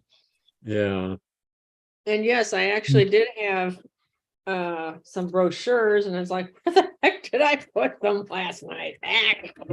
Because they were actually brochures about that very subject. Oh, Well, the person that typed those mistakes no longer works there, if it's any consolation. Oh, Yeah. here they are. No They got longer laid works off. anywhere. Right. Oh yes, here I've kind of gotten into these die cut things. They call this a die cut card. Yeah. I have another one. This one, that one's for the Model 2, but this one I've had for a while, and you've seen it before. It's for the Model 1. And it's so shiny and silvery, but here you can actually see all that silver stuff on the side on the 1, which you don't have on the 2. And you can also see the logo on the front. Uh, How thick are those? How big are they? How thick, the thickness. I'm sorry. Like- How thick are they? On the Like- side, yeah. This like is like cardstock. this is like cardstock. This is thinner than cardstock. Yes. Okay. This is thinner than this. This feels like cardstock. This feels more like, I don't know, paper. What would be the intention of those? Why would they release those? Well, there's stuff on the back. Oh, so they're And- like business cards. It's kind of like, it's more advertising. They came up with some really weird advertising during this period of time. But I guess it's kind of like, I don't know, business card, not really business card. this is pre-Mad Men advertising. Yeah. This is pre anything advertising. So here we have what Joe was talking about. We have the direct route. Hmm. And inside it says the keys of the Smith Premier typewriter are arranged in straight lines. Hmm. And it goes on about that. And Does it mention the benefit of that? It says a straight line is the shortest distance between 2 points. Oh. That's a little quote that they have. So they just think I don't know, up, down, right, and left. Every key has the same corresponding relation to its neighbor, forming an unerring guide to the fingers of the touch operator. And that one is for the model. I think it shows the Model 2. It shows the Model 2. This one, it's the same. It's a little later version because it shows the Model 10 on the back. And it shows it on the this is the Model 10 with its backspace and margin release key, and it's got some tabulator keys, and it even has a ribbon selector button over here in the corner. So yeah, this had all the modern bells and whistles. So Wow. I guess if you were a tinkerer, you could manage to make a computer keyboard, a mechanical keyboard with that Smith Premier layout. That would be very cool. That'd be there you interesting. go, Joe. You're brought to retirement. I am not a tinkerer. But yeah, and on top of that, it's visible. Yeah. Yeah. So I'm curious about, I don't recall the reason why the first typewriters had staggered keyboards. Was it just mechanical, like it helps the linkages go back, like a mechanical ease of design, to Question. stagger the type bars? Because I think you can that see the has way something that the with type it, bars are staggered. Yeah, go ahead. because although the keys on the 10, although the keys on the 10 are not staggered, looking down into the machine, they kind of look the Yeah. arrangement Yeah, they kind of, probably have linkages are offset so that the type bars are staggered, but the keys are set so they're even. Yeah. I'm just curious why other manufacturers didn't do that more, like how they had a keyboard with staggered rows. And it's I don't interesting. know. I think Underwood was the first to come up with the modern Yeah. keyboard. I guess Or nobody only- questioned it. I can only imagine that the staggering would allow more knowing where the fingers are subliminally, knowing that there's a slight difference to the neighboring keys, which may be one Yeah. reason why that Although the layout didn't last. Smith Premier advertising stuff that Diane showed just sort of insinuated that having them in ordered rows or columns is better. So that's just Well, marketing. here marketing we are, speak. and Yeah. if that was the case, then we would be here in 2023 looking at our keyboards with the non-staggered rows, right? So something must have happened, maybe popularity or design or something. Yeah, I mean, I think certainly tradition plays a huge role in that because we're still using QWERTY keyboards, so We don't follow the it's not science. necessarily for efficiency or best use. Truth changed. Yep. Yep. But I it is fun to see Diane's Smith Premier deep dive because it does remind me of the early days of typewriters and how things weren't quite set in stone. Like early Ford cars, the throttle was a lever on the steering wheel. Like controls weren't standardized, right? It's kind of interesting. Yeah. To see that. Yep. It's even a sticker. What? Wow. They even wow. made that into a sticker, and it's shiny. Look how shiny it is. Oh, wow. Isn't that cool? But yeah, it's like I saw it. Well, that's pretty cool. It's like now I've got one of those stuck on, it's stuck on an envelope, and but anyway, Huh. I'm digressing a whole bunch. I know there was a question as to what the I think Sean had sent me something on eBay. There was a little metal plate from a Smith Premier typewriter table, and it's like, yeah, well, where's the table? I mean, yeah, it'd be cool to have the little plate, but I want the table that goes with it. It was only worth $50, so they threw that away. Yeah, Aw. I get that. But anyway, so yeah,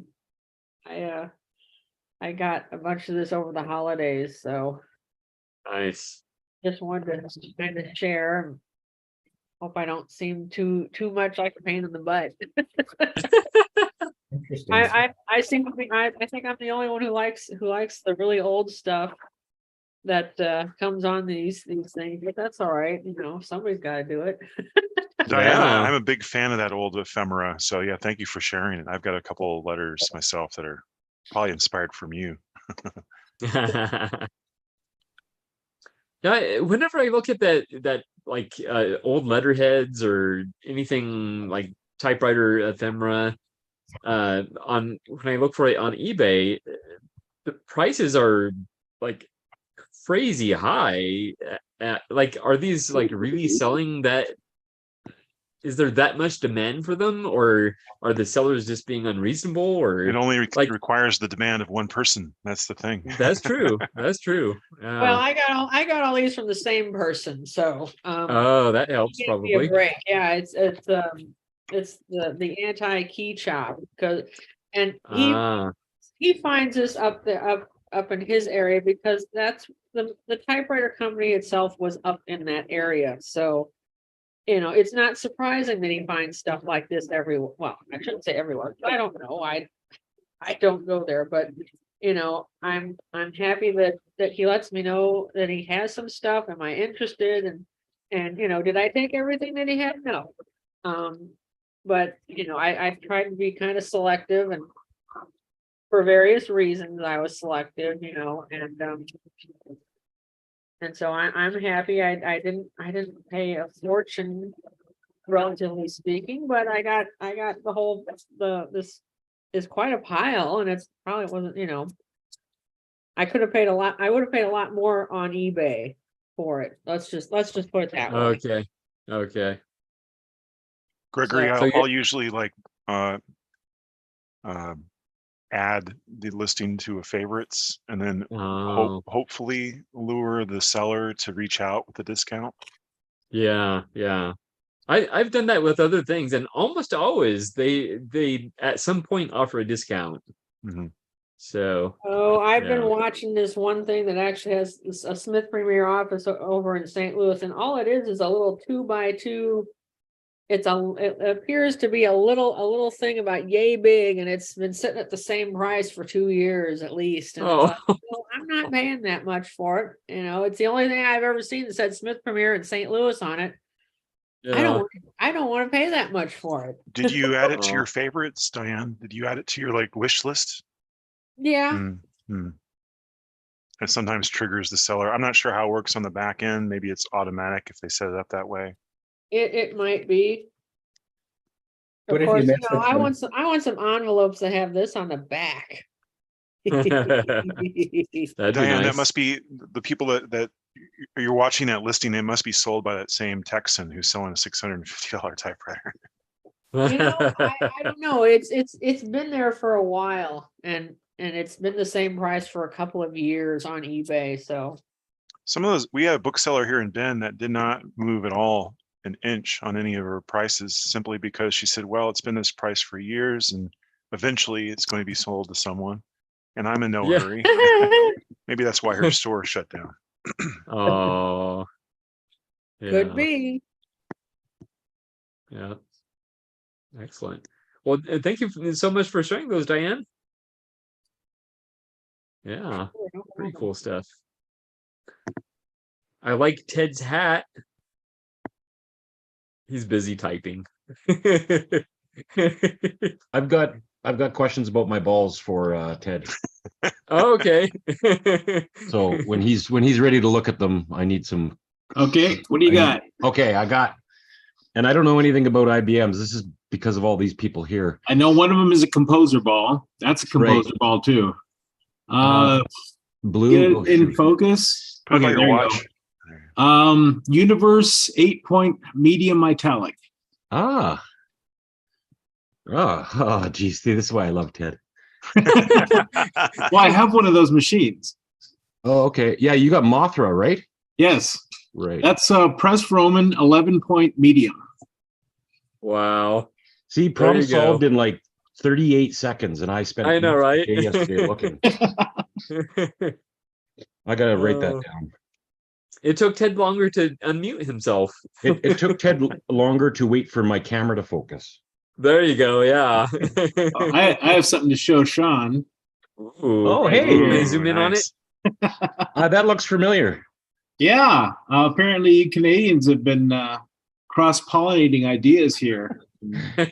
Letterheads. I have had this idea too. I've been meaning to ask, especially you, Sean, how you print them. Where do you go? I get mine all professionally done because I like crisp graphics, and I want to make them as close as possible. When I started out, I was doing like everybody does. You will hope the boss isn't looking when you're in the office, and you try to up the DPI on the color printer and then whip off a bunch of copies for non-company use. But I was never getting the quality there, and I could really never manage the graphics as well as I wanted.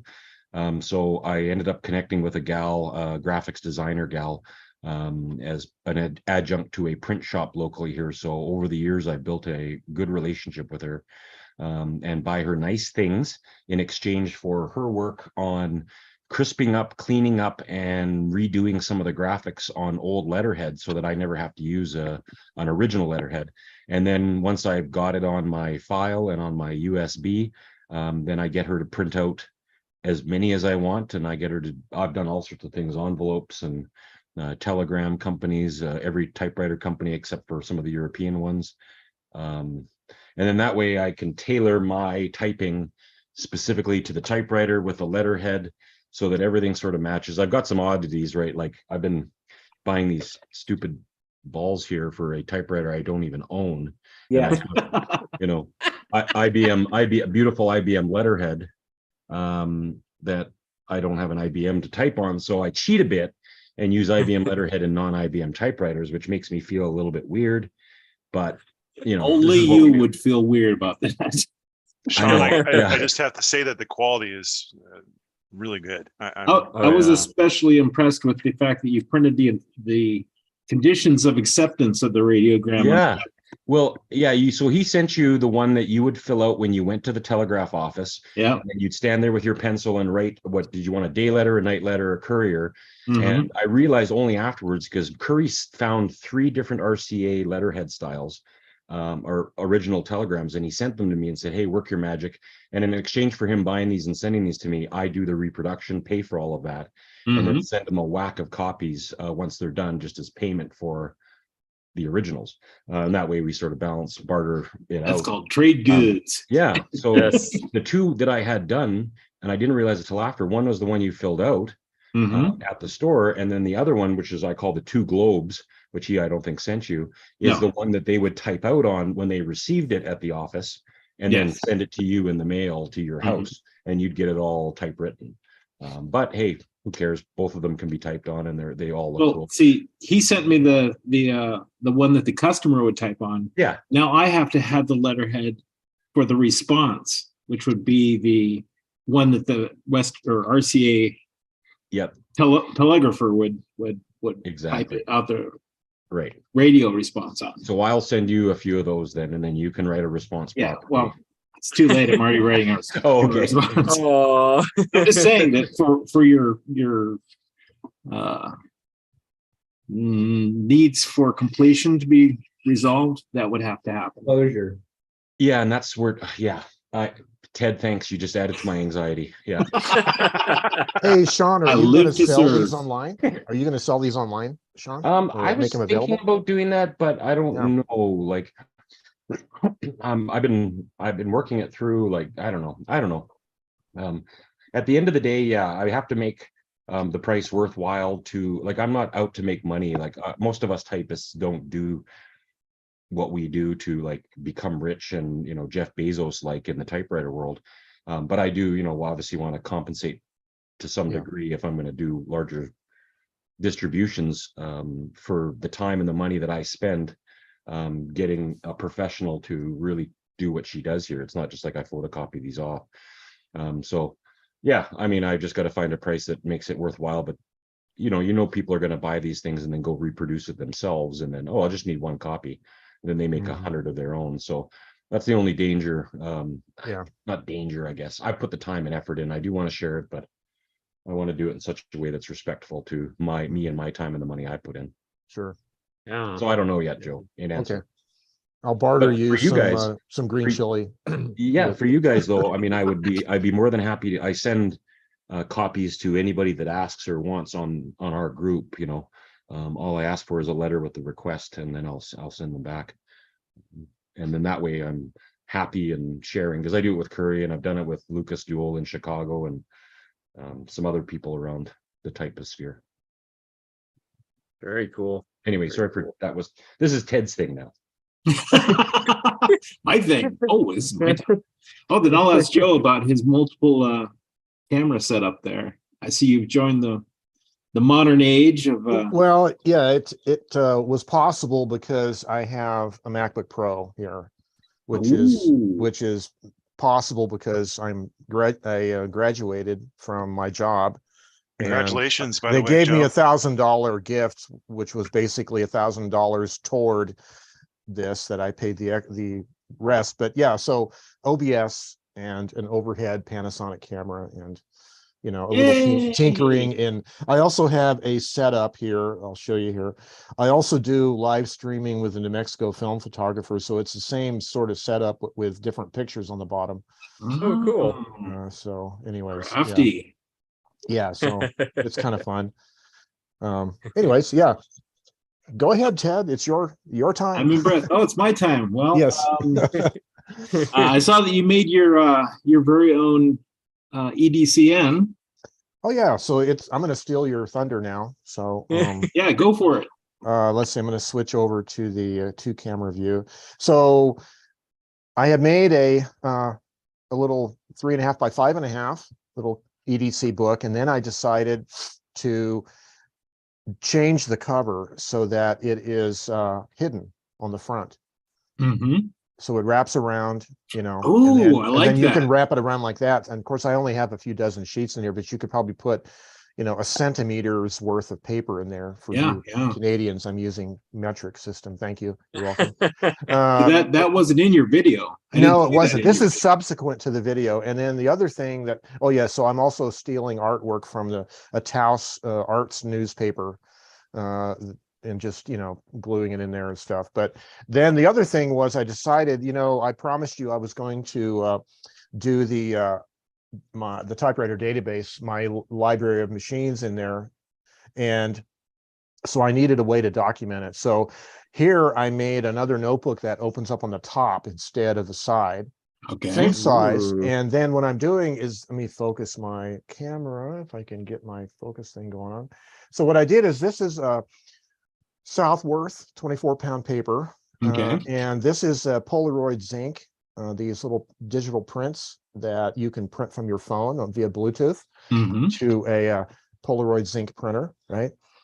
And they're inexpensive little packs of, it's a thermal printing technology. Anyways, so I put the picture of the typewriter in here, and then I do a type sample along with the serial number and date. So this is going to be my little logbook of my typewriter collection, and then I'll have a page underneath it for like maintenance and what kind of ribbon I'm using currently, when it was last replaced, that kind of stuff, you know. So that's you gonna put dividers in the side so that you can just flip directly to each typewriter? Yeah, I could do that. And then that's the beauty of this binding system, right? Is you can do whatever you want, right? I think alphabetic dividers along the right side that resembles one of those old telephone directory books, the whatever, you know, that would be fun. And yeah, so, and that, you know, gets back to this project you saw a few days ago, this notebook thing with staggered pages, which was just more of a fun thing to do, to get into cutting up paper and having all kinds of extra, you know, cut paper. Now I have to figure out what to do with the scraps of paper now. And I think, you know, we'll probably glue bind these and now make the little flip animation books or something, right? You can do that. Bookmarks. There you go. Yeah. So yeah, anyway, so I have to give a lot of credit to Ted for this whole idea. And then we were talking last night about the prong fasteners. And oh, by the way, if I haven't mentioned already, January is Prong Fest month. But I think it's important that we spread the love. And, you know, the thing with these prong fasteners is one fastener goes a long ways, right? Because you make one notebook with it, and then you can reorder the pages and do a lot. So you get a lot of mileage out of one fastener. So I'm thinking, I don't know if you can mail these, like if you were to assemble the fastener, right? And then mail them in a first-class letter. Like, you know how people have problems with wax stamps, envelopes, and they have to be hand canceled and it costs you more postage and all that. If you could sneak in one of these, and so I could send these out to correspondents and, you know, get them out. I send CDs, 3-inch CDs in a regular number 10 envelope. So, and you never pay any extra postage? Nope. All right. It goes for a forever stamp. It probably depends on your local post office and how persnickety they are about the postal sorting machine. But yeah, I might throw a few of these in some letters and see if other people want to have fun with them. Very cool. Yeah. Or you could wrap it in like masking tape or something so the sharp edges don't like rip up stuff. Right. That's probably a good idea. Put some painter's masking tape in there, and then you know, and also we were talking last night, I could actually include pieces of cardboard in the letter. Exactly. Just to get people started, but they have to do the hole punching themselves. Which, that reminds me, I looked down in the bottom of my file cabinet out in the garage, and I found I did have a 2-hole staple. There you go. Is it the right size?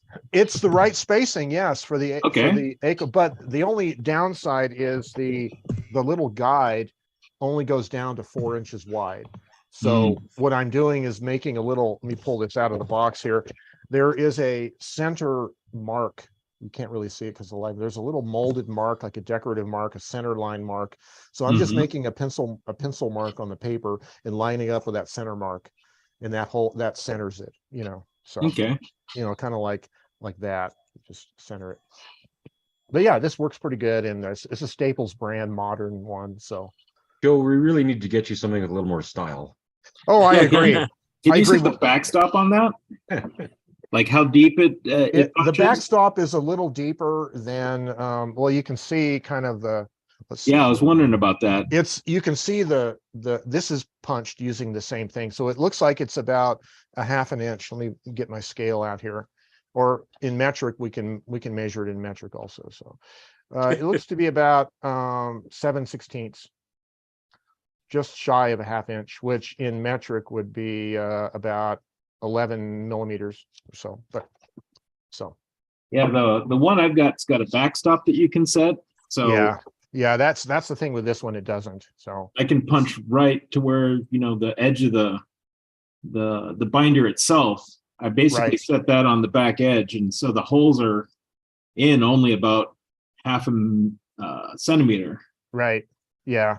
And I was looking on Amazon at three-hole punches, and some of them you can't really tell what the hole spacing is, and some of them they tell you the hole spacing, and it's not the same as 2 3/4 or whatever this is. So yeah, so it's a little tricky buying these online if you wanted to match these prong fasteners of this size.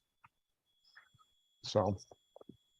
Well, I That's swear why by the it's Wilson Jones. That's why it's best to go down to Mesa or Phoenix, Arizona, and go to the thrift stores. Yeah. They have everything there. They do. Speaking of stores, Joe, if you want to try out a Smith Premier, there's a Smith Premier #4 there at John's. Oh yes. Okay. Maybe I'll go down there this week anyway. I have to go see him. Is he selling it, or is it just? No, it's mine. It's yours. Oh, okay. Yeah, it's mine. So he is selling it. No. No, he's not selling it. No, when I moved, the space bar underneath came dislodged, and I can see how it goes back together, but I didn't understand how to keep the spring tension on that spring underneath there. Did he finish it, or is it still? He did. Okay. Yeah, that was one of the first things he did. That was easy. But yeah, it's down there, and I'm sure he wouldn't mind you typing on it a little bit. Maybe I'll do that. I'll tell him that Diane asked me to check it out and make sure it's good. Yeah, you can. Yeah, I trust you, Joe. Yeah, I'll tell him that Diane told me that I could take it home for you, and but he'll want me to pay for it though. That's the problem. So well, the thing, that's the one I didn't want to have shipped because it already has a spot of JB Weld on it underneath the line advance lever, and I don't. That's going to be the main reason I'm coming down there, is to pick up that one. If nothing else, it's like, yeah, everything else can be shipped, but not that one. Yeah. Because I don't want to trust JB Weld to shipping. Well, if you're going to come down for the one machine, you might as well wait till all the others are done, and then. Well, all the others are done, to be honest. Okay. Yeah, I figure, maybe next. I don't want to come down during the winter. I was thinking maybe sometime this spring. Yes, that would be good. Excellent. So there's a good question in the comments here on YouTube from Hyperion. So hello to Hyperion. It is there a good option for sealing rust spots on metal, like a sealer, to prevent further corrosion? Does anybody know? I did see a video I can share that showed it was a small family-owned car renovation company that was working on 120-year-old cars, or 100-year-old vehicles rather. I can share that. They were injecting Well, I'll get it. I don't have all the Okay. facts, but yeah, there's a great video that I've been wanting to do as well, because I have my Oliver has lots of patches of exposed metal on the shields, and I want to make sure that nothing else flakes off. But yeah, I'll find that video and share it in the chat. Excellent, excellent. Very cool. All right, I see Ted's back to typing. Let's see. You want more from me? Oh, you know, if you have something to say, you're welcome to say it, but no pressure. Well, let's see. Favorite typewriter from 2022 is the topic. Yes, yes. Dang. I know, right? I have 20 or so that are my favorites. Wow. I have a Corral. It's in rotation. Yeah. Exactly. Been using this one to write letters a lot. The SM3 that I got from Teresa. Yes. So, yes. It has a very authoritative voice. On selection. So yeah, that's I like having that in my correspondence. Yeah. Let's see. Well, I've been using. Well, I mean, probably the one I've used most is the Montgomery Ward Signature 440T, the plastic one. The Thunderbird 2 is its name, and it just happens to be so light and handy, and in a nice small elite typeface that I like to use on small things like notebook pages and little notes that I include to people, and it's just very handy for those things. So yeah, I use that pretty much. It's never in its case, I'd have to say. So excellent. That's my taste. yeah, definitely. It's practical. Yes. Nothing wrong with that. Yeah. Excellent. And that's about it. I did basically just celebrated the holidays over the holidays. Yeah.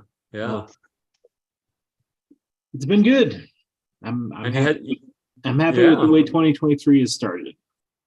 Very good. That's good to hear. And of course, you had lots of fun with your EDCN. So it's been fun. That's my past couple weeks. I've been basically focused on designing a notebook. Basically. Now, do you feel like it's still evolving, or do you see it in its final? You see the thing that Joe just did there with the folding cover. That exactly fold. I hadn't thought of that. So the concept, if it is useful, and it is useful for me, and I think that Joe likes it. So if it's a useful concept, the application and the fact that it's so customizable means that there will be evolution inevitably. People want, like I have to have a pen holder on mine, but Joe doesn't have a pen holder on his. But it's just But I could make another cover that has a pin holder. Yeah, exactly. If you just felt like it. Well, the beauty is you can make multiple covers, and you can reconfigure it just by unbinding the clip, and I can change out, like I did this one out of a Trader Joe's Tyvek shopping bag, and if I wanted to, I could change it out in 5 minutes, and make another cover, change it out with a different one, and have the same pages inside. And as I've been writing pages, I take them out and put them in let's see, an archive notebook of the same system. So as this fills up and I have all of 2023 represented, I have 2 inches, I think, of paper I can put in here. Basically have all my blog posts and all my notebook writings from the entire year in one place. Yep. Yep. And, you know, as I pulled them out of one and put it in the other, I can scan them and turn them into blog posts. So yeah, it's a very efficient system. But So I noticed your prongs face down, so you can fill them in chronologically from the back. yes, basically I do it that way so that basically the typewriter paper is in the back. So if I just want some typewriter paper, I can just pull it apart, pull the back cover off, and then pull out a few sheets of typewriter paper, and then put it back together. And I've made it a little more complex by having the spine, but all that is just a piece of Tyvek with 4 holes punched in it, and then you just assemble that over the top of the covers when you put the binder in. So, but it does protect the back. Well, I've noticed Joe's they point up, and I haven't seen your video yet, Joe. So if you covered this, pardon me. But I think your prongs poke up, and I don't know how you intend to fill them from the front or. Yeah, I haven't really gotten that far, but that's the beauty of Prong Fest 2023 is it's like a it's not just entertainment, it's like a learning experience, you know. Yeah, like Ted's idea. I fully expect people to take this idea and like come up with all different kinds of, you know, sizes. Like I chose this size just because it fits in the shirt pocket with the pen loop. So, you know, somebody else might have a completely different need for what size they make. So I used to use a 1-hole punch, just a handheld 1-hole punch.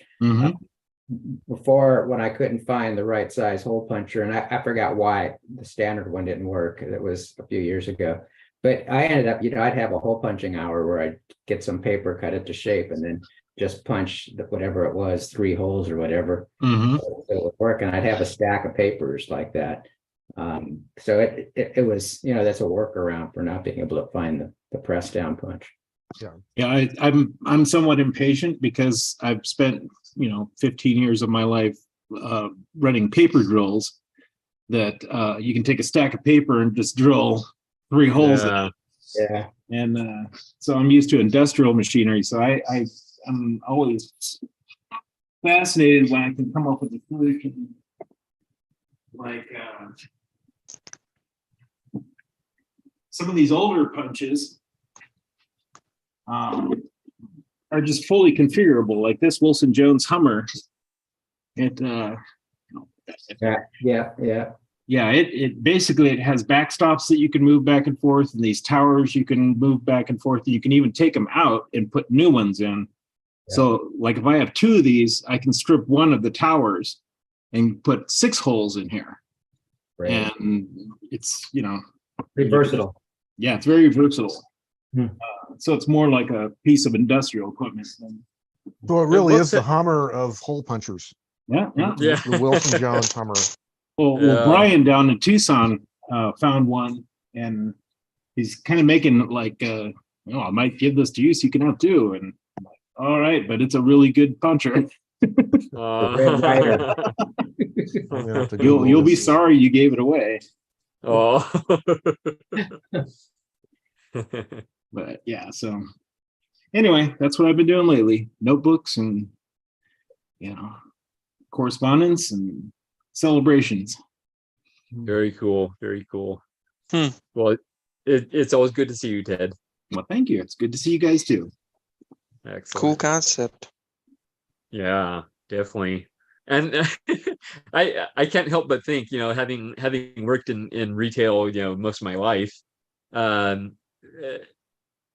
I imagine the people that are like looking at the stats and they see a little spike in the prong fasteners and they're like, what the heck is going on here? It's Prong Fest. Yeah. They're like, they're so this. cheap.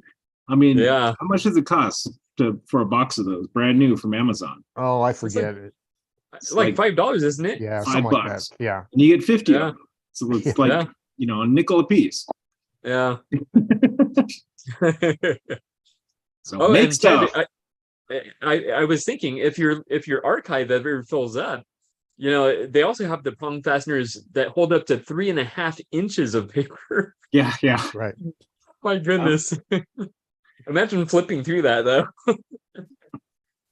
Well, I mean, that's the boy. point is I've already, I would have Yeah. already processed it by that point. So Exactly, yeah. anytime I look back at it, I basically will just be looking for a specific thing or just kind of rummaging through to see. Yeah. What was I thinking at this point? Yeah. It's really funny how you started this whole thing with prong fasteners, though. Well, a good idea. You want to share it, so Yeah, and you spread it have around. people excited about it because we see your excitement about it, so it's catchy. Yeah, That's what preaching is definitely. for. Yes. Excellent. Now, Joe, I know we already you've been speaking, but Yes. it is your turn. Oh, thank you. How have you been? Oh, I have been great. Thank you. I'm just slowly getting into the retirement mode here. Yeah. And, I mean, I'm not officially retired till the 18th, but it's pretty close to being that. Yeah. So next week I have a dinner, a retirement dinner with some of my workmates, and then a couple days after that, I go to work and turn in all my stuff, and I will be retired for good. So that's been good. My wife is still okay with me being home. We haven't had any real quarrels, so that's good. So Yeah. let's see. So the theme for today, I think, was favorite typewriter of 2022 or something like that. Yes. Yeah. Yes. Well, I think it's going to be close between the Corona 3 here and then the Olivetti Studio 44, which I had on here last night. I find myself using the Olivetti a lot, and it surprises me because my previous experience with Olivetti's has been, problematic, but I really like this particular one, the Studio 44. And saying that, I have all three versions of the Hermes 3000. And those are wonderful machines, but for some reason they're in the closet and they're not out here right now. So I don't know. I'm actually using the Corona 3 this morning because of it was, let's see, who was it? It was Roberts. He had that little 3-bank machine he was showing us earlier today, right? Yeah. So I just figured, okay, I'll break out the Corona 3 here. It's a cute little machine, Nice. and it does. I mean, this one is from 1930, but they date back in their general design all the way back to 1914 or earlier in terms of the standard typewriter company. So there is kind of a connection to what we were talking about with Diane earlier regarding old machines or early machines, right? So anyways. Yeah. So yeah, that's kind of what I'm doing. I don't really know yet what I guess I'm going to be working on my getting my data for the typewriter database collected. So that means a lot of type samples, and I've already taken all the photos for the gallery. Did that last week. I went to the craft store and bought a big sheet of, like, what is it? I think it's a bolt of fabric that was 4 feet wide by 9 yards or whatever. And I kind of draped it over the table here with the lights and did like one of those white backdrop kind of photo things. Yeah. Which is what this photo of the Studio 44 was based on. Oh, that's nice. Yeah. And of course, in the process of doing this with all my machines, I ended up with some greasy round marks on the sheet from one of the machines has greasy feet. And but my wife shouted it out, the old commercial about the stain remover. She shouted it out. So anyways, nice. So now I have to go back and take some alcohol to the feet of my typewriters. And I think it's the Japanese typewriters where they remove the shoes before they bring them in the house, something like that. So anyways, I'll have to get into the habit of doing that. Yeah. So you like the pictures down below that I put up? I just grabbed these photos off of off my Flickr. So yeah, very nice. Some of my favorite machines or favorite photos of machines. Definitely, especially that one on the right. Like the Underwood picture portable. in picture. Yeah, and it's actually one of those cards from the same box of typewriter themed greeting cards.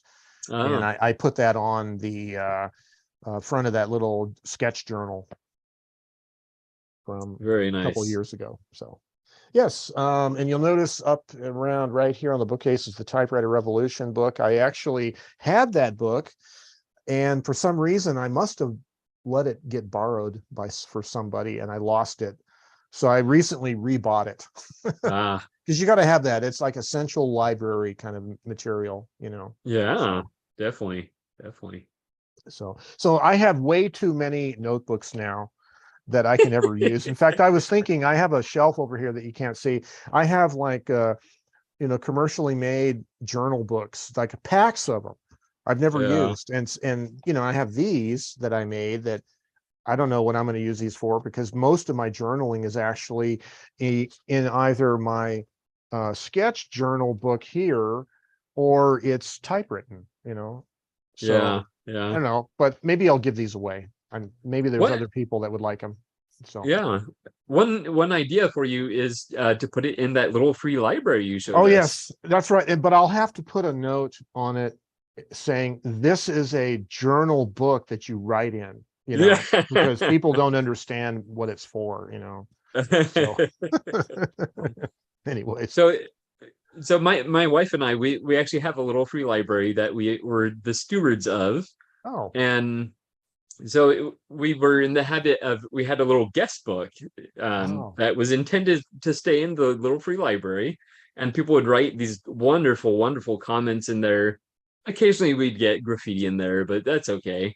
But then they started disappearing, and it happened on a regular basis. So we're like, okay, well, we'll just ditch that idea for a while. But yeah. So journals, people are still looking for them. Definitely.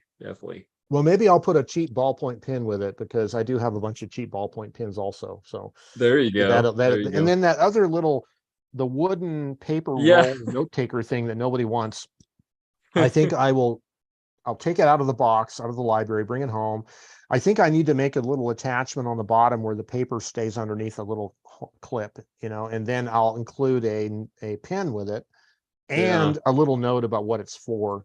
Because some people were saying, well, maybe they don't know it's a note taker. They don't know what this roll of paper on the wooden holder is for. So I mean, I can't imagine people wouldn't know that, but that's just me, right? So maybe I have to explain to people how to take notes by hand. Maybe that's the problem. Yeah. Bullet paper for raccoons.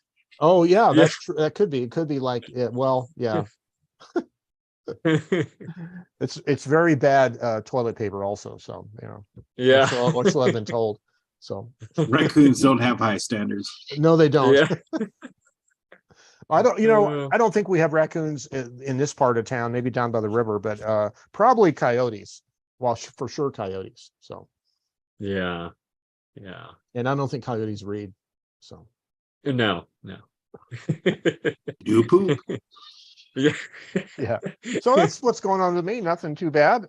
Excellent. Looking forward to doing some more videos. I don't know what yet but I think I do have an idea. So number 10 envelopes, right? For letter writing. Yeah. They don't all fit in every typewriter. Yes. Right. And also I like to use a pica size typeface when I'm addressing an envelope, because I always have the sense that the postmaster, the post office can read it better or whatever, right? There's less of a chance of it getting lost or whatever. So I like a larger typeface. So that kind of makes the choice of addressing an envelope are typewriters that the envelope fits in and a pica typeface. So for instance, I don't think a number 10 envelope would fit in this Corona. It might, maybe not. But so that's an interesting topic, right? I like my Optima Super medium-sized portable.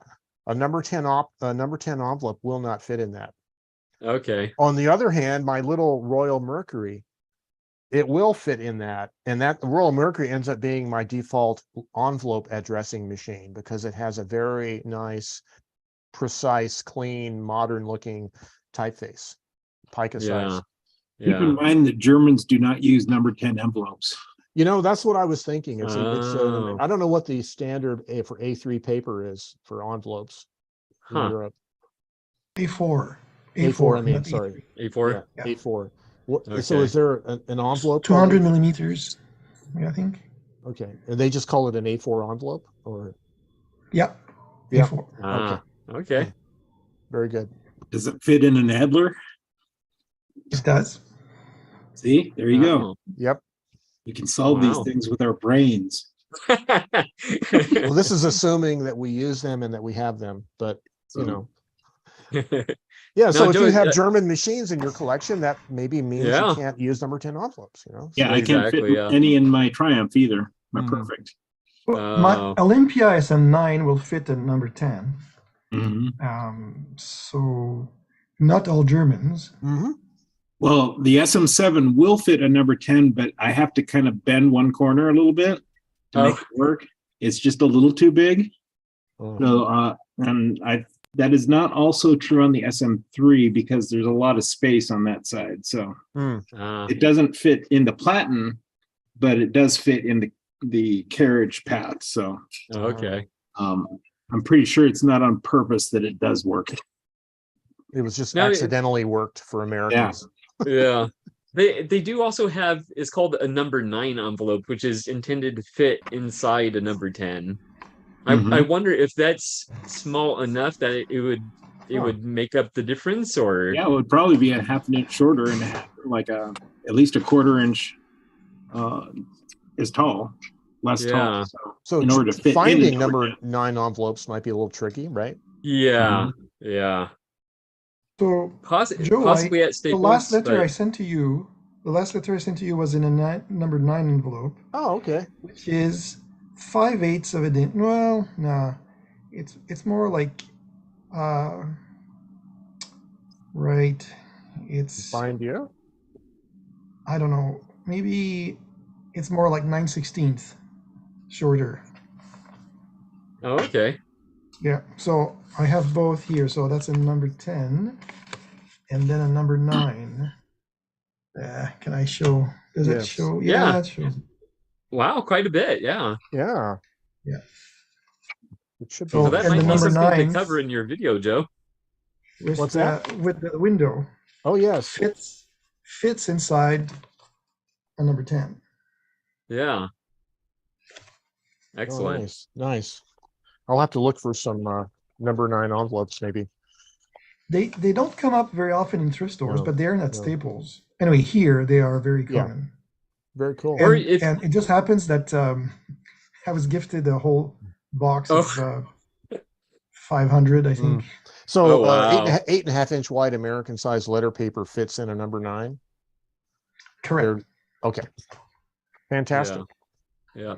Well, I may have to hold off on making that video until I get some number 9 envelopes then, for sure.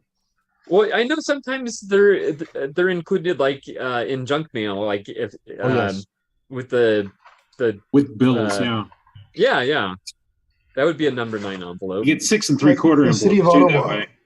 City of Ottawa Yeah. writes to me, and that's a number 9. There you go. Yeah. There was a website, a blog from a few years ago where the guy was taking these prepaid return envelopes from credit card companies and banks. Oh. And he was stuffing them with all kinds of junk and writing like letters back to the people and then mailing them back, because if those envelopes get used, then they bill the company for the postage, right? So Yep. You could type on labels. Just use a label, unless you're an envelope purist. Well, yeah, I'm a label guy. I like labels, and also actually using the letter as its own envelope is another option, right? So yes, and I think the modern way to do it is to use an adhesive sticker on the back to close it up instead of wax sealing it, because some postal offices will balk at wax seals, and I've had a few of them returned to me that they wouldn't roll through the automatic sorter machine because of the stiffness of it. So I think an adhesive sticker of some kind, or even sealing it up on the fold with a return address label, right? Because you're going to want to put your return address anyways on it. Right. So, right. Yeah. So there are some options there to using envelopes, but I have a whole bunch of envelopes I've already purchased. So it's like, well, you got to use them up somehow. Yeah. And also, if you like to use thin paper to type on, they're not really ideally suited for self envelopes. Right. Yeah.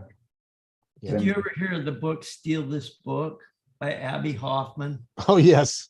Yes. He Stick It to the Man, all that stuff from the 60s, I think it was.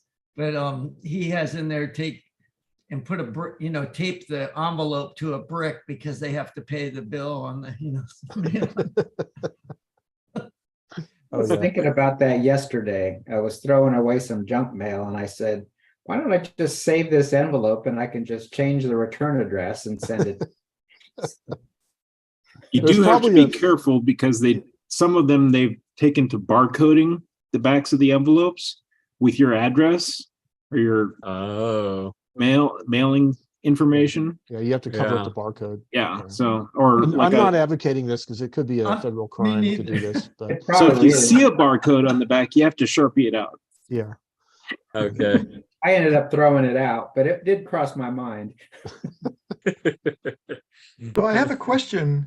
For all my fellow typosphereans in the US is when I write to you, I put the zip code +4.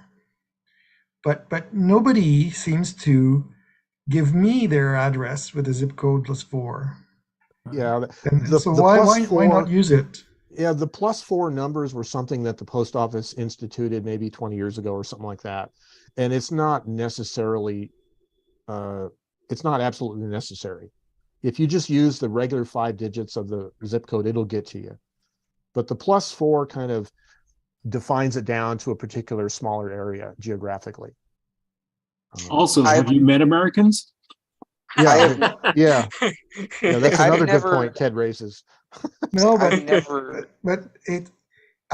I hear you that because of obviously just the 5-digit zip code works.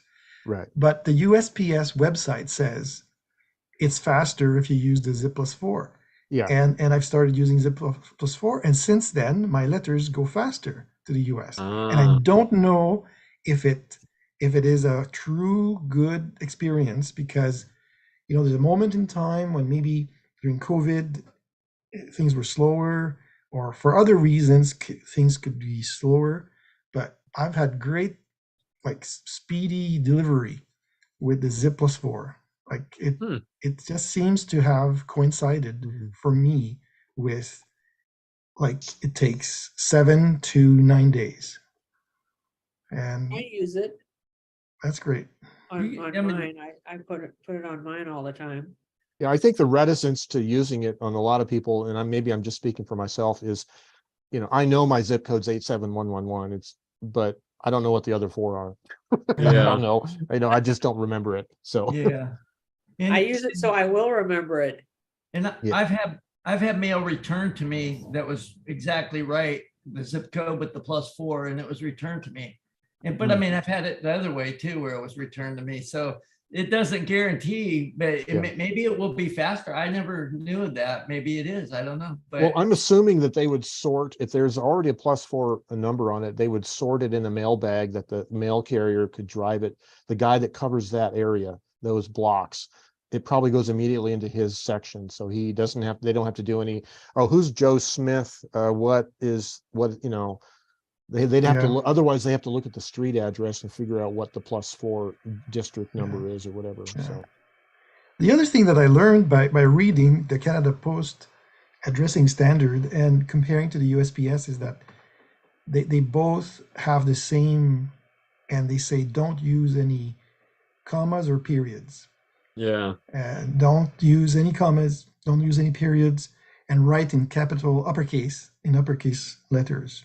Oh. So now I've started doing, not necessarily the name, because I don't think the machine doesn't read your name, but if it reads an address, if the machine is machine reading, it's not bad, it's not good English, but if there's a machine that is able to read an address, and it says that it's better when it's capital letters, then maybe that machine just has an easier time figuring it out. So I've actually changed since I've started in TypePals. I've learned so much about addressing. I have changed the way that I write the addresses. I have changed the location of the address on the envelope. I make sure it's within that special measurement, like this sort of window that you're supposed to have 3/4 of an inch free at the bottom, all these things. And I've been obsessing about that a little bit, maybe, but I just think that since I've been paying attention, things have been going faster. So I'm pleased to share that. And it doesn't matter if you don't give me your +4. I'll look it up on the USPS website. The lookup. Yeah. Zip nice. code lookup. So And I guess I'll add- using a script typewriter for addressing is probably not good then, because it's yeah, apparently it's not good according to Canada Post and according to USPS. I know I was Yeah. taught to use a comma, but this was, 50 years ago, well, probably 60 years ago now, that I was taught to use a comma between the state and the city and the state. You're right, Larry. And in fact, it's hard to undo things because in Canada, for the longest time, they were instructing us to put the postal code alone on the last line. Like the last line only had the postal code. And they even used to sell envelopes where they had like little blocks or like little outlines of blocks for people to write the postal code in uppercase, and it's uppercase and then the letter and uppercase, a letter and uppercase and a letter. And sorry, uppercase and a number, uppercase and a number. Whew, I'm just gonna say that better. A letter, a number, a letter, a number, a letter, a number. That's the postal code in Canada. And they used to for years they had this thing where they wanted people to put the postal code at the bottom. And then they changed. And everybody that for years used to put the postal code at the bottom still does. And yet now they have city, they have the provinces as a 2-letter code, which wasn't the case before. We used to spell Ontario, we used to spell Quebec. But now we have Ontario as ON, we have Quebec as QC. And then you put now the postal code. So it looks more like city, state, and zip. Yeah. In fact, it does. It's kind of standardized, more or less. And I see like a lot of those remnants. Another thing that I failed to mention is that, let's say when I was young, you would put the city, you put the province between parentheses. You would spell Ontario, but it would be between parentheses. And then you put the postal code at the bottom. See, like all these things used to be pushed, used to be like promoted.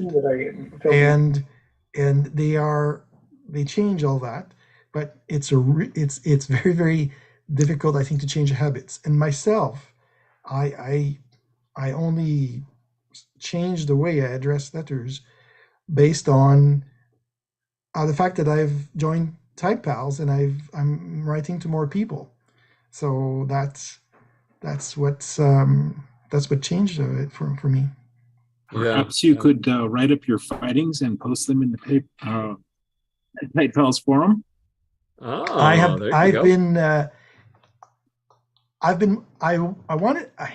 was going to do that, but I wanted to ask a question, and also there's also a question of tone, right? I have to present it as a very, very positive thing. It's not a criticism. I hope I'm not coming across as critical. I think it's more like a discovery for me, and it's a good kind of maybe positive thing for the efficiency of sending snail mail. Mm-hmm. You have found that it makes your mail faster. Yes. Yeah. Let me share this secret with you. Yeah. Danielle, it sounds like you're addicted to this and you're obsessed with this. And I'm going to be an enabler because I have the same kind of personality. I would suggest, if you haven't already, to read Bill Bryson's Made in America. There's a great chapter on how zip codes came about. Ooh. Oh. Thank you for the suggestion. Really fascinating. I appreciate your Daniel, your concern about the tone of it, because I think presented like you suggested, as this is a way to speed up mail delivery and ensure your letter gets where it should go. I think that's the right tone to take. I think that's really good. Yeah, definitely. Yeah. No, it's really, really important to convey this as a fun thing that I discovered, like Yeah. like for me and maybe with an advantage and not like maybe when I first started talking, I said, why do you do this? This kind of, it kind of sets the tone for like a criticism. Yeah. Whereas I'm just trying to um, put it in a positive way to everyone. So I think of people like me that are older, we tend to assume that the way we were taught was the right way, but things change, things evolve, and policies change, procedures change, and maybe we just don't keep up with it. But it's great that you went back and looked at those regulations, and I'm going to make a deep dive a little bit into that also, at least on the US side of the border, and see what I can come up with. If I do a video about this whole thing, I'm going to probably make it more like in the context of how to make sure your mail gets delivered properly and how to make that streamlined process, Yeah. From you, Joe, I did learn from you and others. I did learn about the wax seals on envelopes, which I never used before. And then I learned that the machines don't like them. Right. So it's kind of you have to almost double envelope it somehow. Right. Or you pay in the US side, you pay to have it hand canceled. Instead of being machine sorted where they run through rollers and it has to flex, they will hand cancel it, but they charge you an extra, I don't know, 25 cents or whatever to do that. And that's interesting that you say that, Joe. I like going in to get my letters hand stamped, especially since it's usually postmarked in Portland rather than Bend if we put it in the post. Yeah. Because everything's done in Portland now. Sam's all well it's interesting. I going to the post office can be the closest post office for me is within walking distance, but it's usually a huge line. Same here. That's why I rarely do it. But yeah, I've never been charged for that to get it hand canceled. I usually just walk up and put it down and say, can you cancel this, and then walk away. That's good. It's been I guess it depends on the postal person, right? Like if they know, like I know there's one guy at my post office that will try bending it, and he'll say, no, you gotta have to pay for this to get hand canceled. Yeah, a smile when it comes to the post office, in my opinion, and this goes internationally because I like to bring my journal into a post office and ask them to stamp it. Oh yeah. My craziest attempt was going into a post office in London with 4 stamps that were showing the signing of the Declaration of Independence. They refused to stamp that. But some of them will say, no, I can't stamp anything unless it's going to go in the mail system. Oh yeah, yeah. But if I have a stamp in the book already, I'll show it to them and they'll usually go, oh, okay, I'll add it. It's probably one of those things where they're not supposed to do it. It's like using an official documentation for unofficial purposes or whatever. But yeah, they're just being nice. Yeah, like I said, a smile goes a long way. You just don't want to be nefarious about it. If you show them what they're using it for, they'll usually go, okay, fine. Yeah. And the official word of any, especially the government, is often different than the reality. And although you found out when you mailed a letter that it was quicker, it could be even the regional post office is quicker, their equipment is better, or they're better at handling it. And then like I live out here in the country, we have local post offices, and it takes a lot longer for our letter from this small place, even though we have a local post office, to get to the regional post office. In a little bit bigger town, 20 miles from here, it's a little quicker if you mail it from there to go to the regional post office where it gets distributed. So it's going to depend on a lot of factors probably, but it'd be good, Joe, to experiment with that and not just read what they say, but to experiment a little bit, send a letter. Oh yeah, I'm sure the delivery process is bottlenecked by the local end of it. I think more so than, the Postal Service uses big trucks, 18-wheel trucks to send a lot of mail across country. But when it gets to your regional post office, it could sit for 4 days before it gets to your your house based on the staffing, right, of the postal Yeah. service locally. That's interesting. That's quite interesting. I'll share another tidbit that's really fun is if I write to my mom or my mom writes to me and she's in the countryside, it's a small village of 1,300 people, and it takes 2 days from Ottawa, which is a 3-hour drive to where she is in the countryside. It takes 2 days for my letter to get there, and it takes 2 days for her letter to get back to me, and it's amazing. And it's supposed to be longer between provinces. She's in the province of Quebec. I'm in Ontario. Yet 2 days, and I just love it. It takes no time. If I after my father passed away, there was like a lot of back and forth in terms of paperwork, and it would take very, very, like 2 days. It would take 2 days for my stuff to reach to her. So it all depends probably on the happened. individual situation of the postal offices, who the staff are, how many people they have, are they under or overstaffed, and maybe even what the local supervisor's policy is about certain things, right? You prioritize this over that or whatever. So I'm sure it's all up to the individual situation, but it's great to hear you can get mail across provinces in 2 days. That's great. It's 7 days for me in Bend. About 8 years ago, or maybe less than that, they shut down the hub in Bend. So my friends who live 10 miles from me sent out their holiday letters, and we received it, and it was postmarked in Portland, which is 2.5 hours to the north. So all mail from my town, it's a fairly sizable town, seems to go all the way up to Portland to be stamped, even though it's being sent a few miles down the road here. Wow. I think the reason for that is that the postal system photographs every piece of mail that comes in, and they don't want to deal with that in smaller post offices. So they send it up to the hubs to get photographed and come back. I have a teacher who lived in kind of a rural Utah place, and they'd send out grades, and there used to be a slot for local letters. And she would send that in there, and the kids get their report cards in 2 days. But they made this switch, and they'd have to send it all the way up to Salt Lake City, which is only a couple of hours. And it would take 5 or 6 days for that local mail to get back and be delivered to those kids for their report cards. Yeah, that must be the case here. And that's a good point, that there's a great service that you might have in the United States to get an email with those scans before it gets to the mailbox. So I've been excited. I've been seeing like a type-out letter come in through my email first. I'll see an image of it, and then later in the day, I'll be delivered. I wonder if you could get on the National Security Agency website and ask them to let you know when your mail is coming.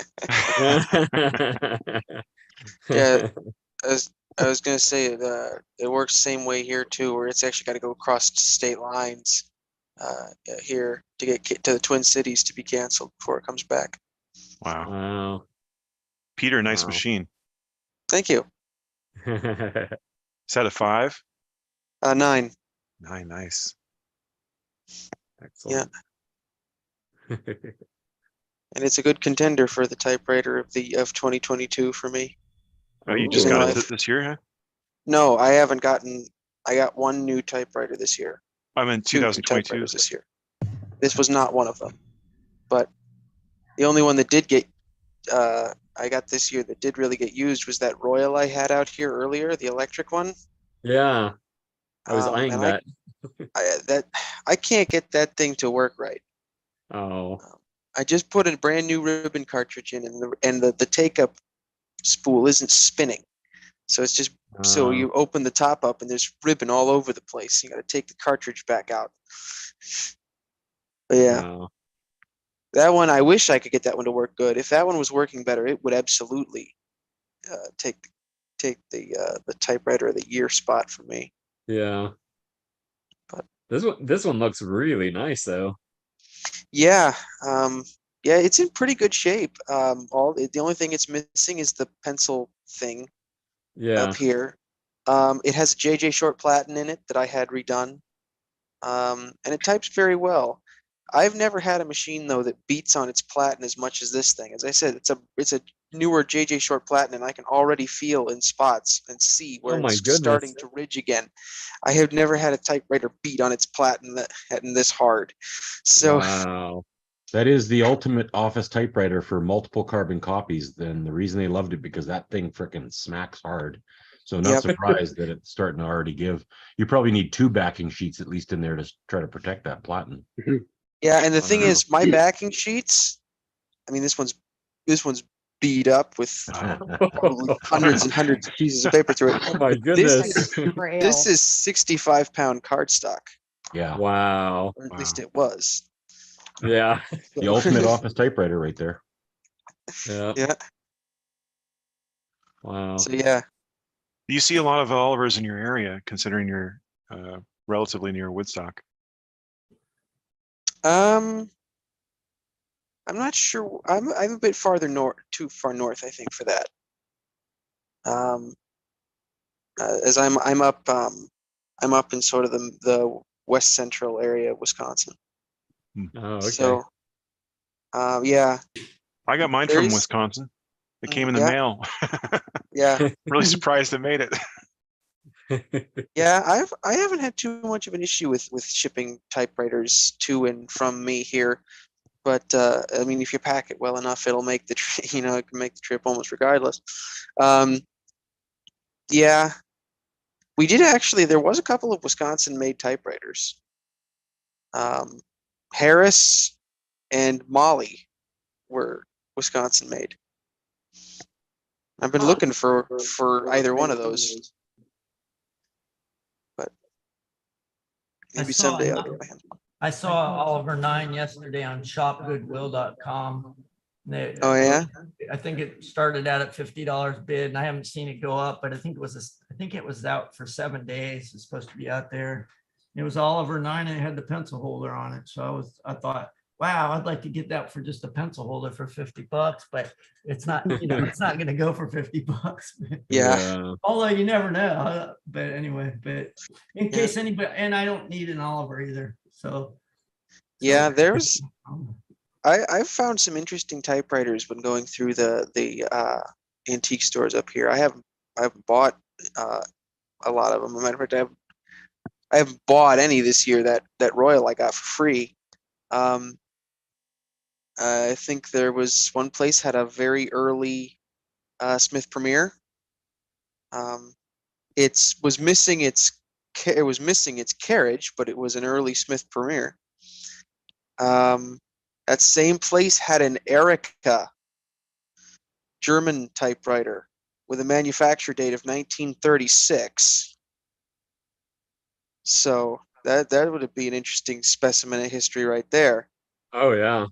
Yeah. Yeah. And I've found some interesting ones.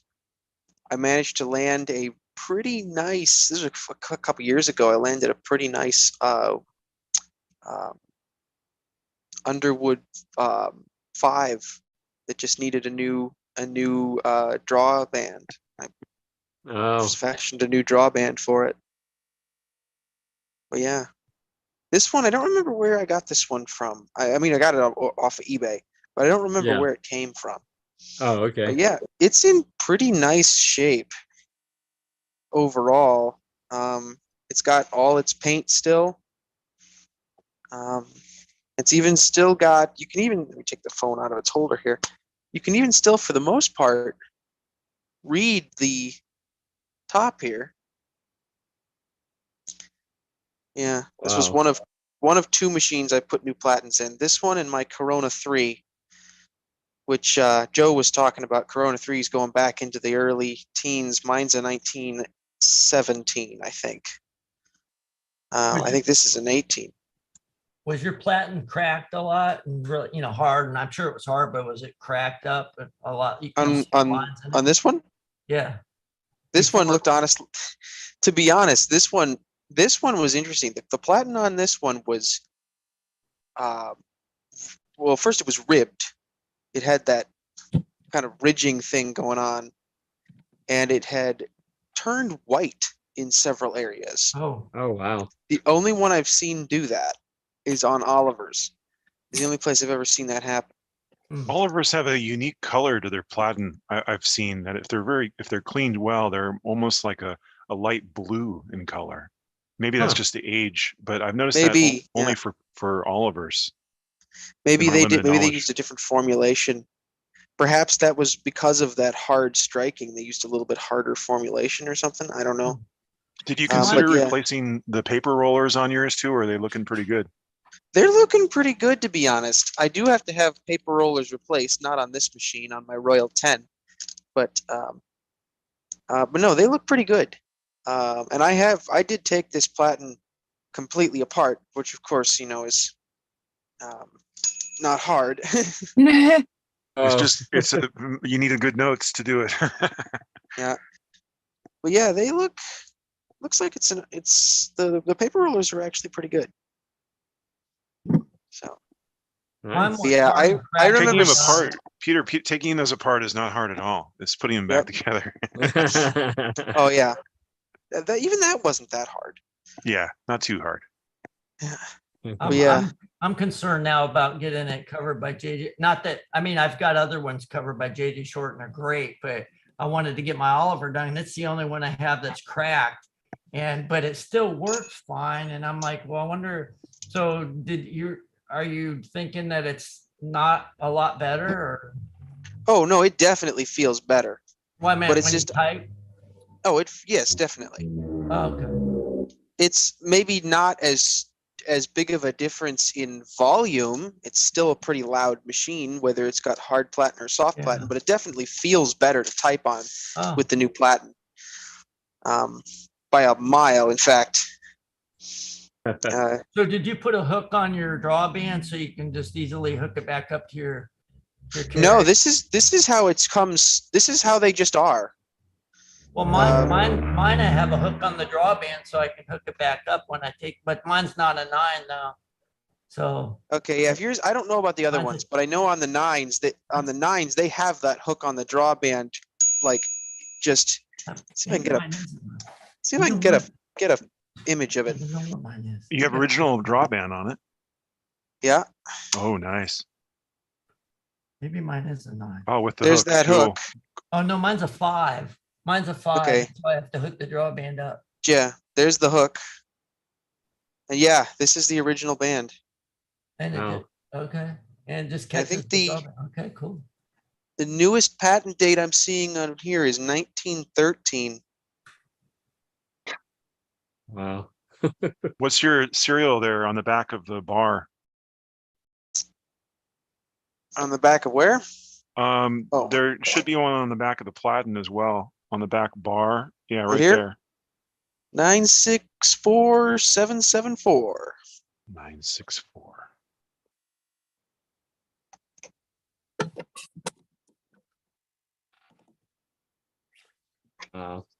So was that one of the improvements from the 5 to the 9? Or well, I don't know how many was in between if there was, but with that you don't have to hook the drawband up? Because I'm looking at the machine, it doesn't look any different than mine. Must have been. Yeah. Yeah. Does anybody else know? You said mine's 589 and it's 1916. Is it your serial number the same on both the carriage and the machine? I'm curious. Where's the carriage one? Where's the one on the machine? In the back area, there should be a label by the bell. There is a label by the bell, but it's not a serial number. It's a patent. It's below the carriage rack. You have to look down between the two carriage racks. Let's take this carriage back out again. You should see it now. Nope, 964774. It's the same thing. Cool, nice. It's nice to have a machine with its original platen. Yeah. Or carriage. Original carriage. Yeah. Yeah. I mean, I bought this one. I saw the ad, and I'm like, and it was going for the guy wanted. I think I paid about 150 for it. In almost this exact condition. All I've done to it is clean it, oil it, and have JJ Short put a new platen on it. Bravo. That's great. Good deal. I got an email this morning from eBay, and they said a wooden Oliver case. And I looked at it in the email. It looks okay. There's an Oliver case for sale. I think they wanted like $95 or something, but for the wooden case that it would fit in. Get it. And no, I don't want one, but I mean, actually, I wouldn't mind one, but it's like that's not a priority right now. But anybody here that wants it, maybe. I actually ordered another Oliver 9. I know. I found a great one in the Seattle area that has everything that this one is missing. Like it's only missing one thing, and this machine has it, so I can just take one of those off and put it on it. But I'm waiting for it to be shipped. I had looked for a while to find a nice Oliver 9. I ever since I started looking into typewriters, I knew I wanted a Batwing. I wanted a Batwing, and I wanted a Royal 5 flatbed with the two that I knew that I wanted, and now I have them both. So nice. I just ordered the Criterion edition of Naked Lunch. I've never seen that movie, but I hear that the Oliver 9 turns into a monster in that movie. I can believe it. It's a horror film. And it's called Naked Lunch. Is that what you said? Naked Lunch. Yeah, it's not streaming anywhere. It's it's a movie from the 80s, but that's William S. 90s. Burroughs, isn't it? Yeah, based on a Burroughs novel. Yep. Yeah, I started reading Burroughs. What an interesting writer. Yeah. He is out there. Larry, I have an Oliver, I think it's a 5 as well. Oh yeah? Yeah, it's an Oliver 5 from 1908. I'm not surprised. Mine's a 13. So does yours? Do you have a hook for your drawband, or is it just permanently attached? Or no, there's a way to hook it. No, I meant, but his he don't even have to hook. He just takes it on and off, and it hooks by itself. So mine you have to hook it up by hand. I'm not sure if the 5 has or not, but the 9 has this little device here that catches. Yeah, that's cool. Catches it on the other end. But I'm not sure about the 5 setup on the. Yeah, mine didn't come with a drawband, and I put it on myself, and now I'm wondering if there was a way to catch it automatically, and I didn't know it.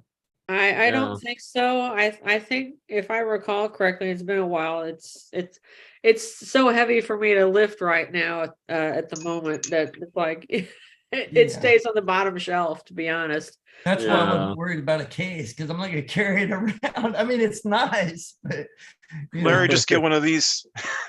It's not going to take up much space to get one of these original cases. Oh, you weren't here earlier, Larry. I've got an Oliver 9 original case or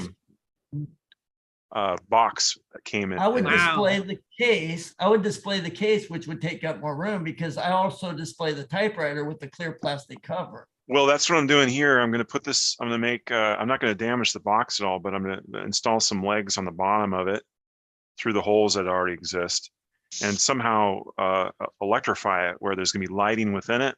And then there's going to be a clear top. Cool. So it's going to be lit from the below. And then I can put the typewriter in it for storage, of course. Yeah. That sounds cool. Yeah, that'd be neat to see. Colby, yeah, it's my winter project. Stay tuned. I would recommend maybe you do a green light through the acrylic, because I think it'll really enhance that greeny of the Oliver, which is like a trademark thing. It's these guys are really hard to light. I've noticed listings where is that a black Oliver, which they did make in England, but they are just really a dark machine. They are. Yeah, it is very dark. Yeah. Mm-hmm. Excellent. All right. Well, thank you for sharing that, Peter. That was awesome. Yeah, it's one of my oddball machines. I like the more unusual stuff. I used to have a Mignon, but I sold that. Oh, okay. Yeah. Very cool. I forgot to show something, Gregory. What's that? I'm in this women's artist group, and over the holidays we got together and we made Christmas ornaments, and we made them via kind of like Shrinky Dinks. If you remember that phase from the 70s. Well, I made one, and this shouldn't surprise you. I want to get a t-shirt made that says that, Yeah. Of course, nobody will understand it but you guys. But Diane, I'm beginning to notice an obsession here. Yeah, you think? Oh, I gotta show off my new T-shirt. We gotta. Yeah. Well, of course, the other T-shirt I want to have made is no shift, no problem, and then put Smith Premier typewriter on it. There you go. that actually came up at the Herman's in 2018. It was pouring down rain. They postponed the typing contest to the next day, which was Sunday, and so most people had already left, but there was another fellow there. He had a Densmore, and he was giving me some trash talk, saying I have a shift key, and so I said no shift, no problem. That's funny. Yeah, trash talking typewriter speed contest. That seems like the last place you would ever hear that kind of thing. That or cycle carts. Well, he had his Densmore, whichever one, and I had my Smith Premier 4. So yeah, that's a mighty nice looking shirt there, Larry. Well, no, it's not this one. It's this one. Oh, both of them. Let's see. Ask Oh me my about God. mine. About my typewriter. Nice. There you go. That's funny. Those shirts match. Because I wanted to have a type in, and I talked to the arts gallery place about a type because they have a First Friday art walk, and I wanted to have a type in for February so people could do Valentine's cards. I was going to bring 20 typewriters, and I talked to him for a half an hour, and he finally said, "Okay, you can bring 3 in." So I'm bringing 3 in, and I'm still gonna wear the shirt. but then I hope to get somebody else to. There'll probably be other people that let me have a lot of typewriters, but there's a lot of people that go there, and he's more interested in selling his art. And I said, and in fact, he wanted to know if I wanted to sell the typewriters. I said, no, I don't want to sell the typewriters. I want people to type on, because he makes 35 cents on the dollar for the art he sells. So. Oh, okay. Well, the typing would certainly bring people in front of his artwork. Yeah, but you know what I noticed is I went to the artwork Friday night, and he's crowded in there anyway, so he need me in there. Okay. Well, I hate to show off and run, but I can't really stick around any longer. So no, it was great getting a close look at your Oliver there. Yeah. Good to see you. It was nice. Yeah, it was nice to see you guys' stuff. Those notebooks. Oliver 9 too. Yeah. Oh, nice, man. Yeah, those notebooks gave me some ideas. Very cool. I actually passed up a spiral binding machine that I kind of now wish I had grabbed. That was nice. But anyway, but yeah, it was nice talking to you guys. All right. Thank you so much, Peter. I hope I'll be able to start coming more regularly. It's been weeks since I've been here last, but yeah, nice to see you guys. Yeah. Nice to see you too, Peter. Always great to see your typewriter. Thanks. See you guys. Bye. Bye. Gregory, since we're talking about type or Oliver's, I should mention, just give a shout out to the Type Space in Portland. That's where I got the box here, not the typewriter, but really nice people over there. And after I came home, I found this in the mail. He had mailed this to me. It's a replica, it's really nice paper, reprinted Oliver Typewriter Company sales receipt. So it's like a contract of the sale. And a nice little advertisement about possibly renting an Oliver. I thought that was really cool. That's very cool. Cool. Yeah, Tony always goes above and beyond, doesn't he? Yeah, I had a lot of good fun in there. I'm jealous of those who get to go more often. Well, you missed our our type in that day. I did. I missed the type in. I didn't even know about it, and I was there that morning, but we were planning on driving home that day, so we missed the type in by like 4 hours. And meeting Sam. We just agreed on the next one. Is Thursday the 26th. Cool. Yeah, it's hard for me to get up there. That was my first trip to Portland in a few years. The 26th of January, Sam? Yes. I'm just putting that together now. I've What become time? the official event planner for the Typespace, which is cool. I'm happy to be connected with them. I also don't live very far from there.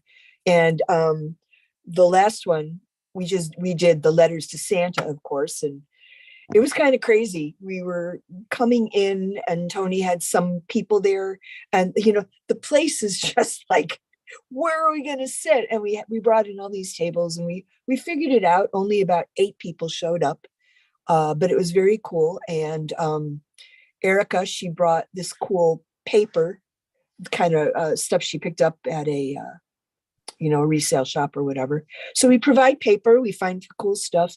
Tony's partner Julia has an entire cart full of really cool stamping things. So we put all that stuff up. We have some beer, we have some water, we have some snacks. So this was our second one. The next one, because we got a guy complaining, he doesn't want to come to them. He's like, I came to the first one, I thought it was going to be about typing, because I was inviting him to the next one. I go, well, it was. He goes, well, we had a contest, we had chat. I thought we were just going to be about typing. And the person next to me said, you're not really going to type, are you? So he's like, I'd rather just stay home, to which Tony said, well, that's why he's got his own typewriter, right?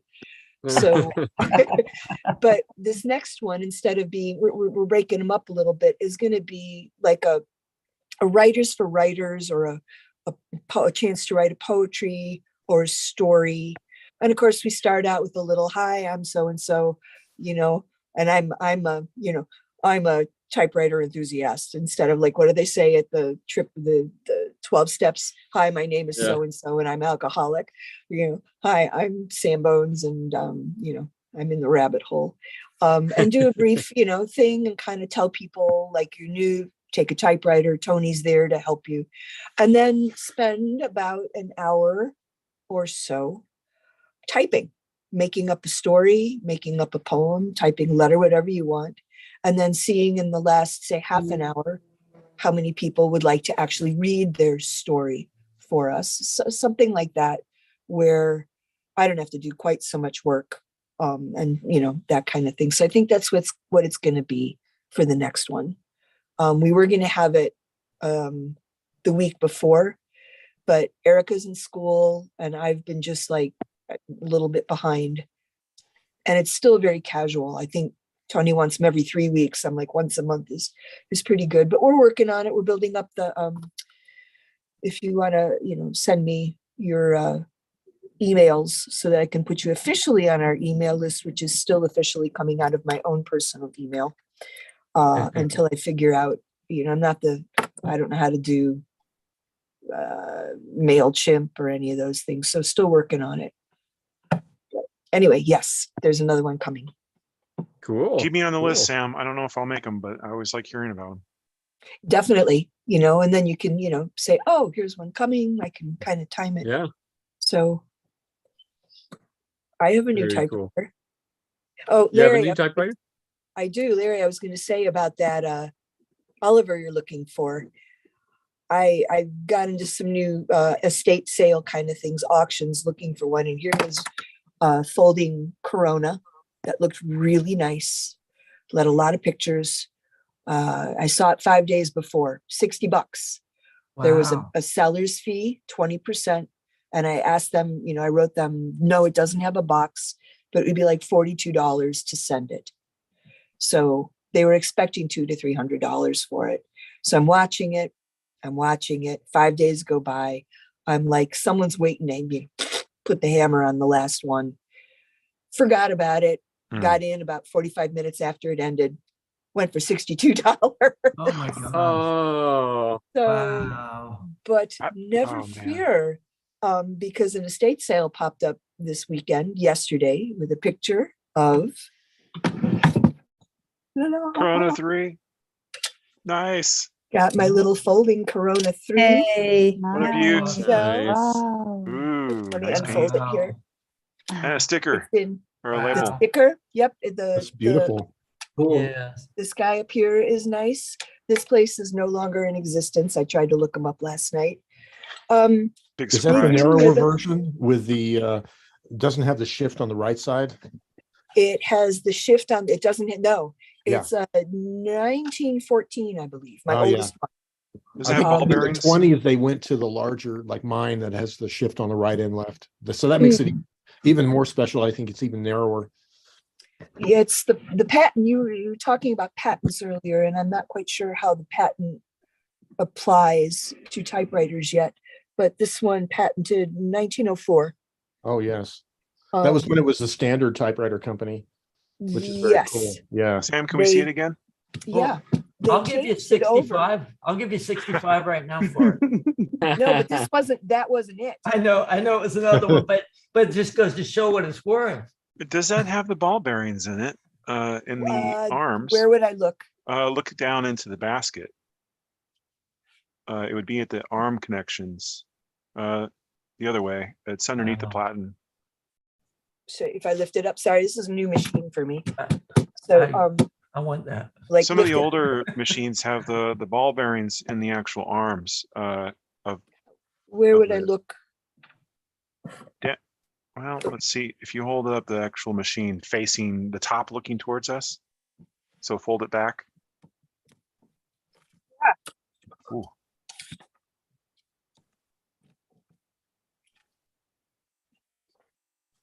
Yeah, those right in there. Yeah, it doesn't look like it. It's hard to tell though. I'm not an expert at the ball bearing ones. There's Yvonne here. He just saw one recently in a shop in the wild. Beautiful machine though. I love it. I don't know if you've used one of those before, but I like how because there's not very many arms, you're not really locking the keys a lot when you're typing. Well, it's got all this cool, the capitals and the figures. It's very grimy, and it's got a lot of what looks to be cat hair or dog hair. Needs a new ribbon, needs a new You hope it's cat or dog hair.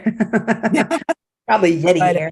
So I got to the sale, and it was one of those places with lots of very collectibles and fancy rugs, one of those ones where it's going to be a fortune or whatever. But I went anyway because I had to be up, and I stood in a long line in the rain in kind of a ritzier area of Portland up there. And of course, everyone was like, so what are you looking for? Well, what are you looking for? Which one do you have your eye on for? And I said, I'm here for the typewriter. And the guy behind me goes, they still use those? So, and sent him Typespace Way. And we had a nice long talk about typewriters. So they were not taking numbers. They were pretty much letting everybody in. And the whole thing was only one floor. There was a zillion people in there, and every room was packed to the gills. So I walked in and I said, hi, where's the typewriter? Well, it's right behind the desk, right on the floor. And I see it, and it's in a box. And I start looking around. They want $285 for it. And I'm like, I'm not paying that. I was hoping to get something for under $100. So I've got my flashlight out trying to find where in the heck is the serial number, and I can't find it. And I'm turning it this way and that way. And one lady comes up, she goes, excuse me, miss, please be very careful. That's a typewriter, very delicate. I'm like, yes, I know. And figuring it out and looking at it and making sure, like everything that Tony has taught me about what to look for, backspace, make sure everything's there. And I stood there for so long. I tried to call Tony. I tried to call David Torres. I tried to call somebody else. What is this worth? So I asked the guy while I'm waiting for someone to get back to me. I said, are you taking bids on this? I'll give you $125 for it. He went, that thing's worth like $285. And I'm like, well, actually, it needs this, it needs that, and anything, $285. And I started doing my spiel. So he turned around again like 10 minutes later. Well, are you going to buy it or not? I'm like, I'm still waiting on the phone. And then he said 175, and I'm still not happy with that. So I finally offered him 165, and he got so tired of me back there looking at it. He said, okay, 165. All right. So that's a little bit more than I would have liked to have paid for it. But considering everything works and it's in good shape, and I need little pads on the back of the case. It's got the little buttons so that when you fold it, it pushes it down.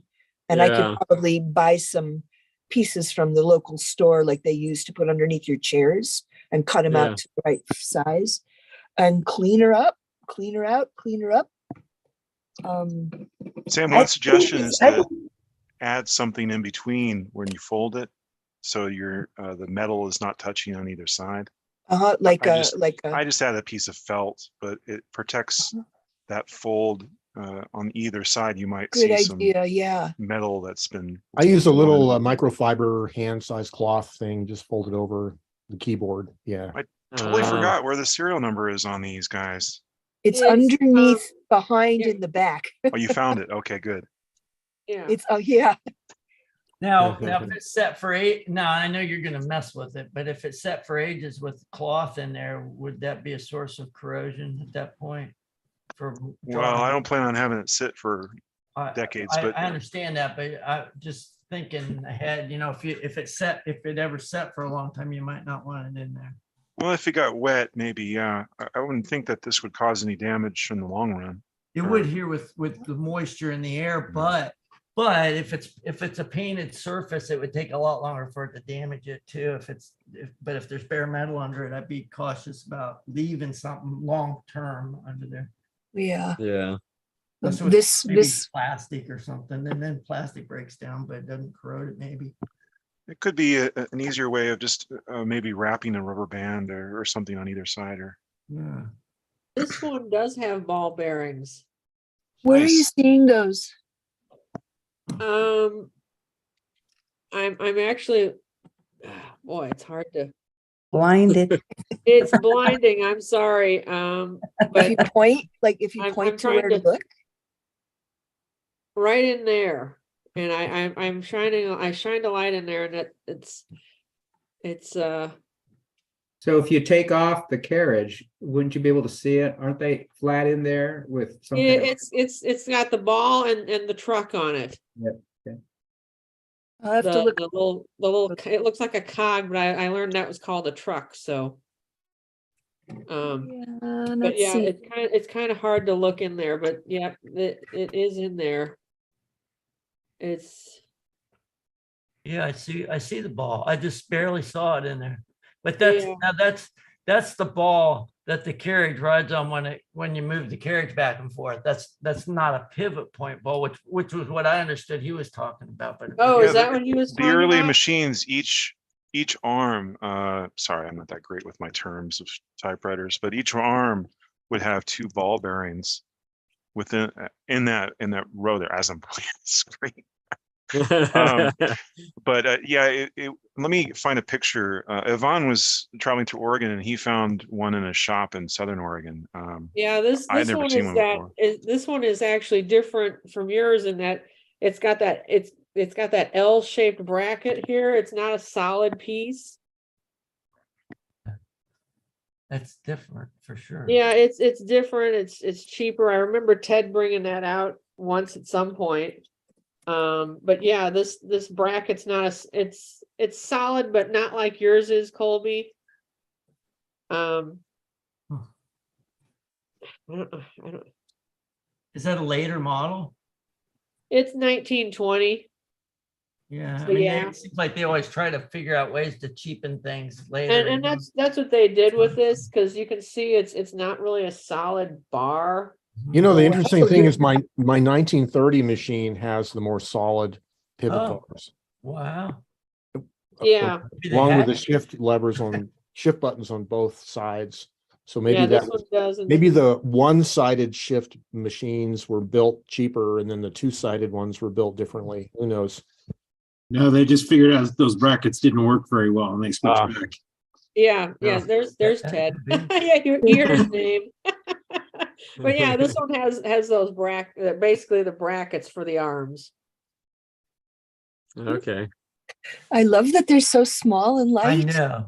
They're so cute. I can't wish wait. I had a case for mine, but I don't. So it's on the IKEA shelf of typewriters with with no cases. Yeah, that was a cat trying to jump on the desk. Well, he landed on my Christmas cards that I had to move to get to this machine. Well, the case for mine is with Bob Marshall in California, but I'm using a Tupperware bin that I bought just with some foam padding in it. And There all you that. go. It actually works Nice. almost easier than the original case, except there's no handle, but I could maybe try to figure out a handle, but it's pretty well padded. Okay.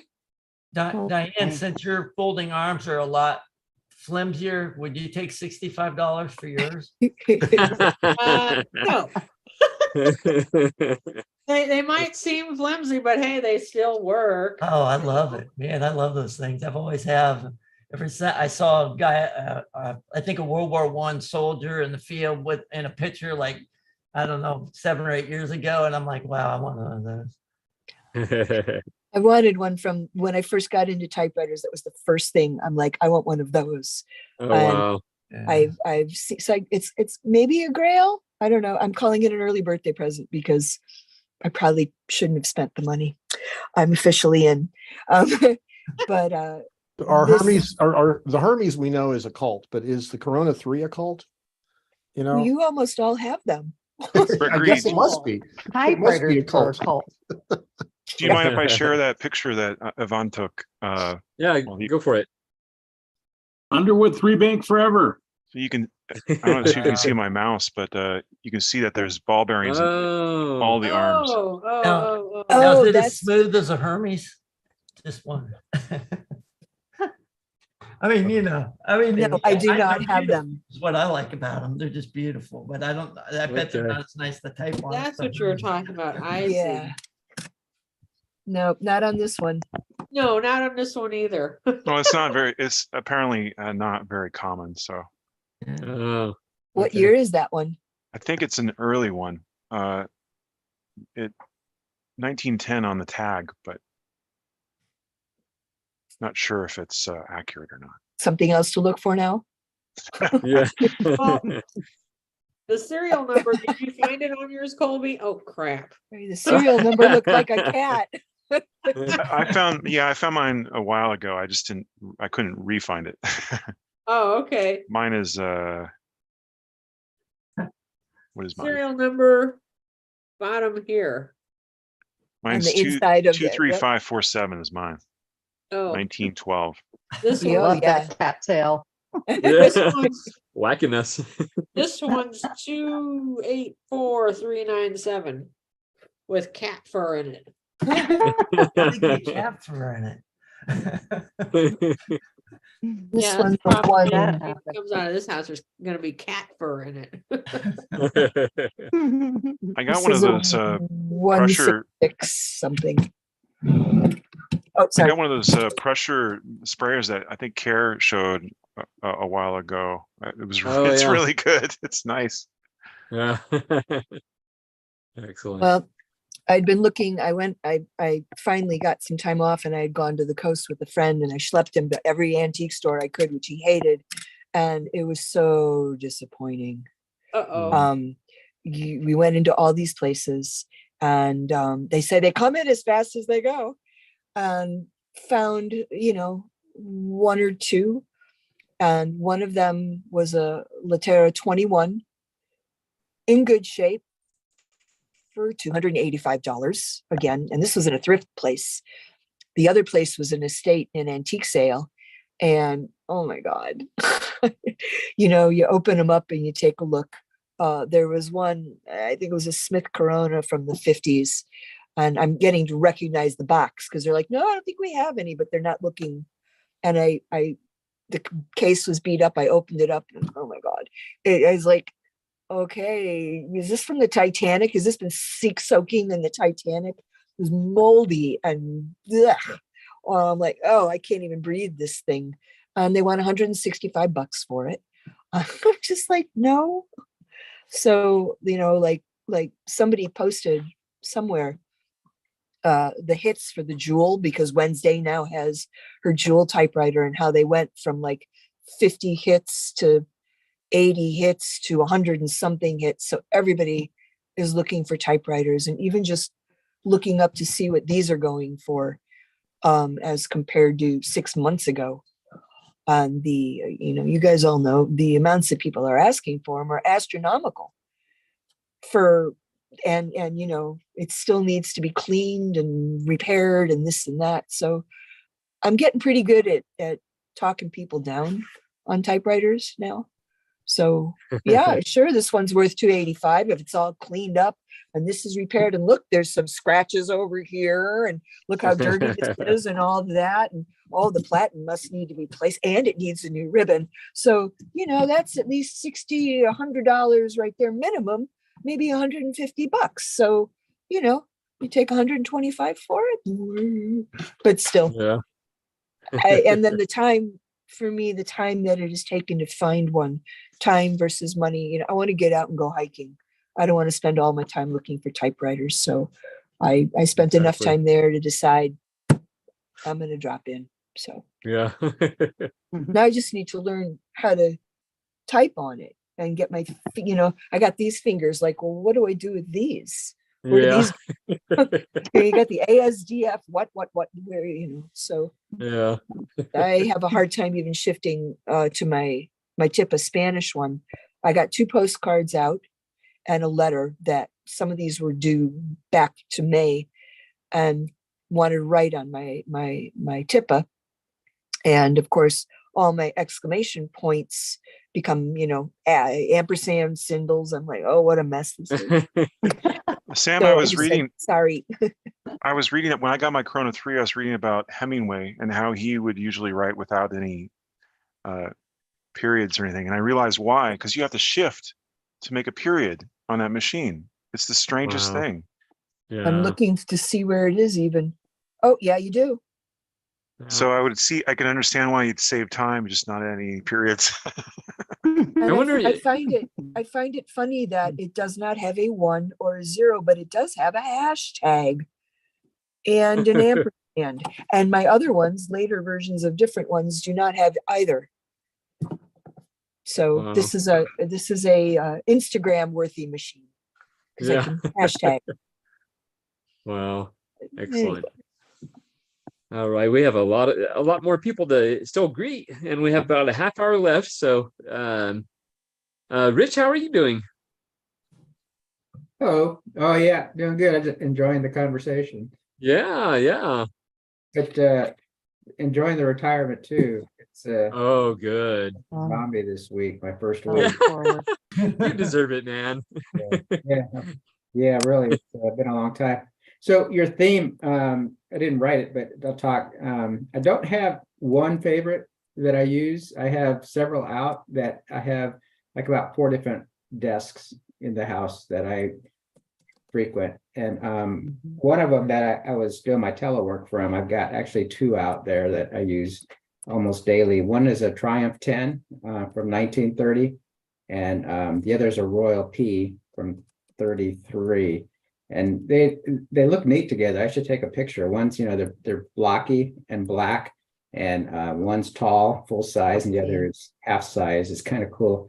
But I use those because I've gotten used to both of them. And then I had another Royal P I was using this year for a long time, which was a chrome one with the red alligator color on the top. I guess it's nickel, maybe not chrome. But right here, I've got my Galaxy 2, and I've had this out for, I don't know, I've never moved it since I set it up and fixed it, and maybe a year. It works so well, so painlessly, and there's no quirks with it. So that's gotten a lot of use. Right now, I'm using this Zephyr, the Prideline Zephyr with the script, and I've had that out for about a little over a month, I think.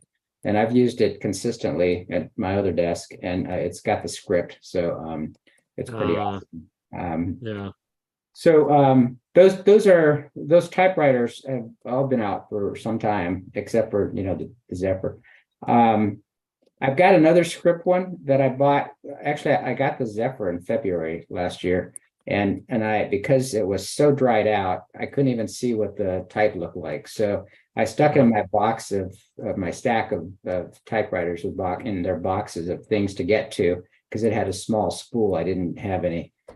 So that's why I took it out. Let me just fix what sounds like an easy one. And I ordered some ribbon and then just hand spun it on the small spools. And that was really shocked. I was talking about this last week, that it was actually a script. Well, the month after I got that, I got another typewriter. This is March of last year. I got an Everett K2 Deluxe, which is also, it's cursive, but it has an issue with it. And so work being what work was, it just went in the stack of things I have to fix. I honestly don't remember what's wrong with it, but so I'm going to pull that out. I've got more time now to address some of these issues, and I'll pull that out, and hopefully I'll have another cursive one working. So those are the typewriters that I've used consistently this year. I don't know where I'm going this year. We'll see. Yeah. I've been looking for a 3. I haven't been happy with the ones I've seen. One thing is that I don't really want to get into a repair situation. Not that I'm afraid of tearing it apart, but I like to type and go, you know, and I'm trying to dwindle down my stack of things that need fixing. Unfortunately, kind of, you have to trade time, as Sam was putting, you've got to trade time for money. And exactly. I want to put in the time, you got to pay the money. And so I'm thinking about that. How much would I pay for something? That's another question, but I guess everybody has different price points. Yeah.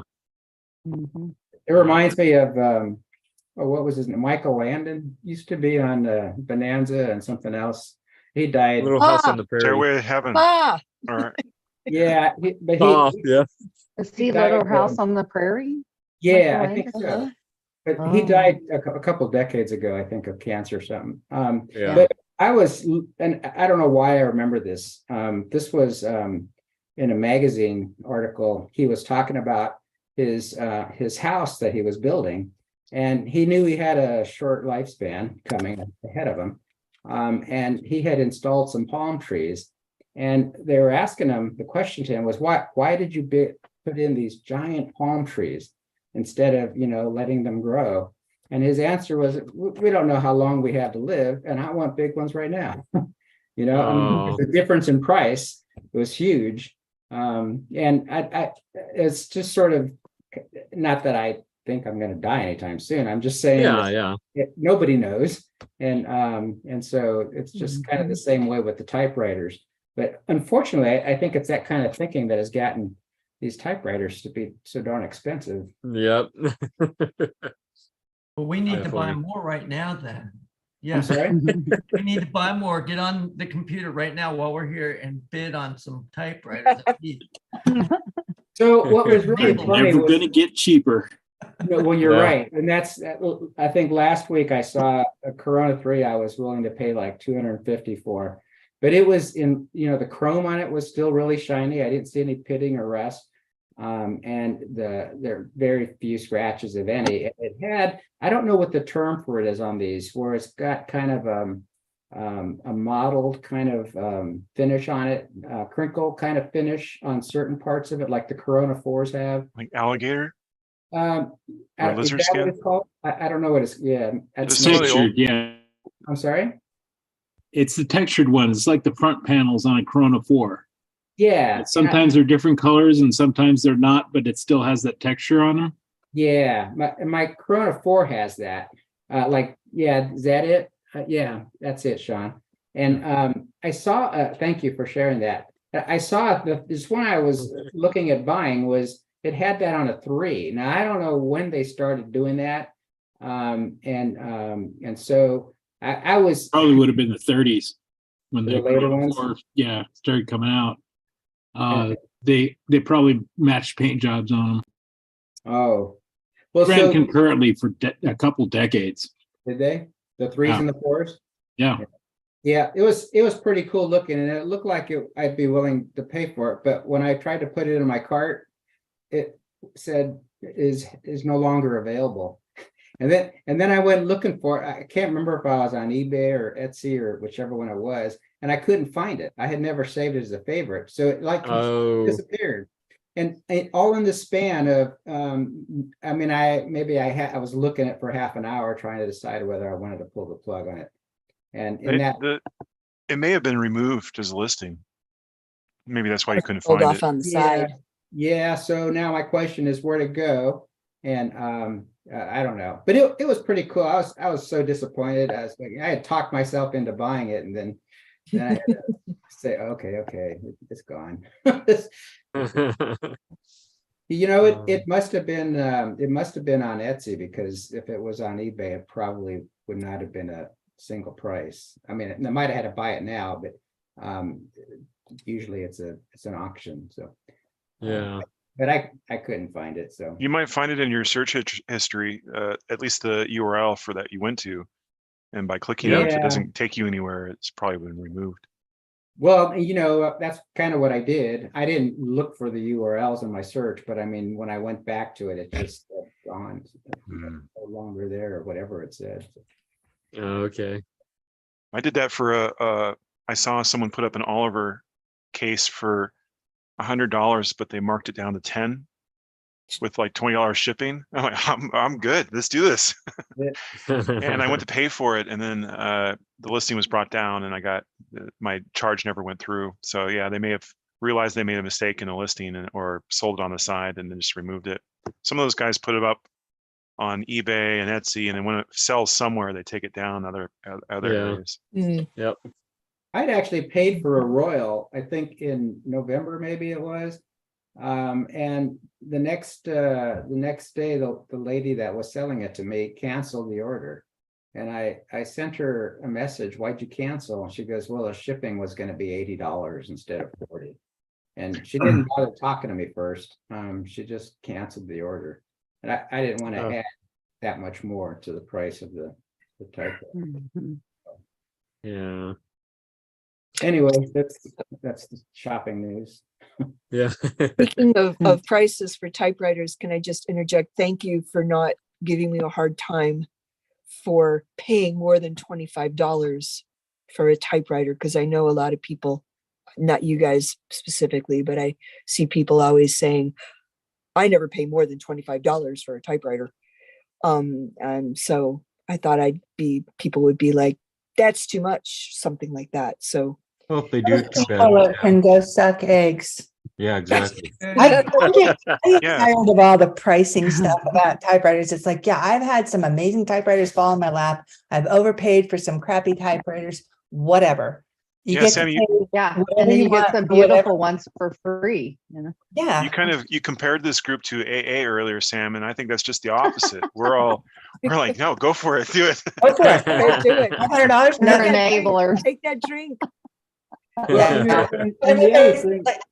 Like I said, that paying more than you intended to, but being able to actually put your hands on it and test it out and not worry about shipping, that I would pay more for that, because it's less risk and you know exactly what you're getting. Sam, so you don't eat for a month. No big deal. Oh no, the eating thing, it's more like, okay, how am I going to find car insurance just came up again. Okay, I got to figure out how to pay for the car. But I started working this crazy job. If it's too much, I can tell you a little bit about it, because it's not like anything I've ever done before, but I know other people haven't talked yet. But I'm just really happy to see everybody. I haven't been able to get on for a while. But well, we got 23 minutes. How many more people do we have to get through, Gregory? About 5 or 6. Got 5 minutes each. Yeah. I'll save it for next week, because I think yeah, that works. And you know what? I do see a familiar face that we haven't seen in a very long time. David Corneli. Well, hello. How's everybody? How are you? Hi, David. I'm okay. I moved earlier in the year from Germany to Omaha, so it's taken a while to kind of get settled and get things. It's been a busy year at work, we'll say. Okay. Or if you don't know, I work for the military, so it's okay. Having come from Europe and then come here to be a Europe guy, it's been a busy time. But yeah. When I get a chance, I've been using the torpedo. Ooh. Torpedo there. Now I have 2. This one's a little more finicky than the other one, which is it's great. It has no problems at all. And then also been using, I think, an Erica 5 that I got acquired in Germany as I did the torpedo. I think I have more QWERTZ typewriters now than I have the regular QWERTY ones. But yeah, I'm not a touch typist, so it really doesn't bother me because I have to unpick anyway. yeah. But yeah, I've been using them. I've been able to get a few cards and letters out and things like that. But I'm trying to set up my kind of typewriter work center here. Haven't really made any. I think a couple of machines fell into my lap since I've been here, but I haven't really sought any out because I have more than anybody should ever have. That I need to get through. I didn't realize I have an Erica and a President. I think they're the same machine. They have the same. I just realized I watched Joe Van Cleve's case video the other night, and I was like, oh, I've got all these cases that I can't figure out. Let me start looking at them, and those two look sort of the same. And I was like, wait, I think these are the same machine. So I haven't gone through the database yet to make sure about it. They seem very similar to me. So I might clean those two up and see if I can get some use out of them. But yeah, I'm going to try to be more present now instead of a lurker and a YouTuber and things like that. and chat everybody up. Because you feel disconnected when you're not in the Zoom. I have a question for you. Is it easier to get typewriters back from Germany that you're in the military? Is it cheaper? Well, I shipped them back with all my household stuff. So it was, so it just came back with that. I think I'll post a picture of them too on one of the groups when they were all lined up. As soon as I learned the Turkish word for typewriter, I forgot what it was, but it was Turkish guys packing my stuff up, and they were really happy then that I went through the effort to learn that word. And they took good care of it. By putting like 3 or 4 in a box. So when the American guys here tried to pull them off the truck, they're in this 100-pound box. The guy's like, "Is this more typewriters?" I'm trying to hide them and stuff. Oh, like, "You're killing me! You're killing me!" And they all went down to the basement here, so they had to carry them down the stairs. It's like, my God, how many of these things do that?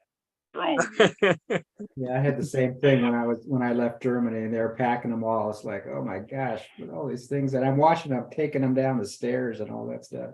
Oh, I ran out to David, where were you in Germany? I was in Stuttgart, Germany. Yeah, and it was pretty good getting typewriters there. The prices weren't very bad, and shipping was not bad. And they really made a good effort to pack the machines. I don't think I ever got one that was damaged in shipping. Buying dozens probably.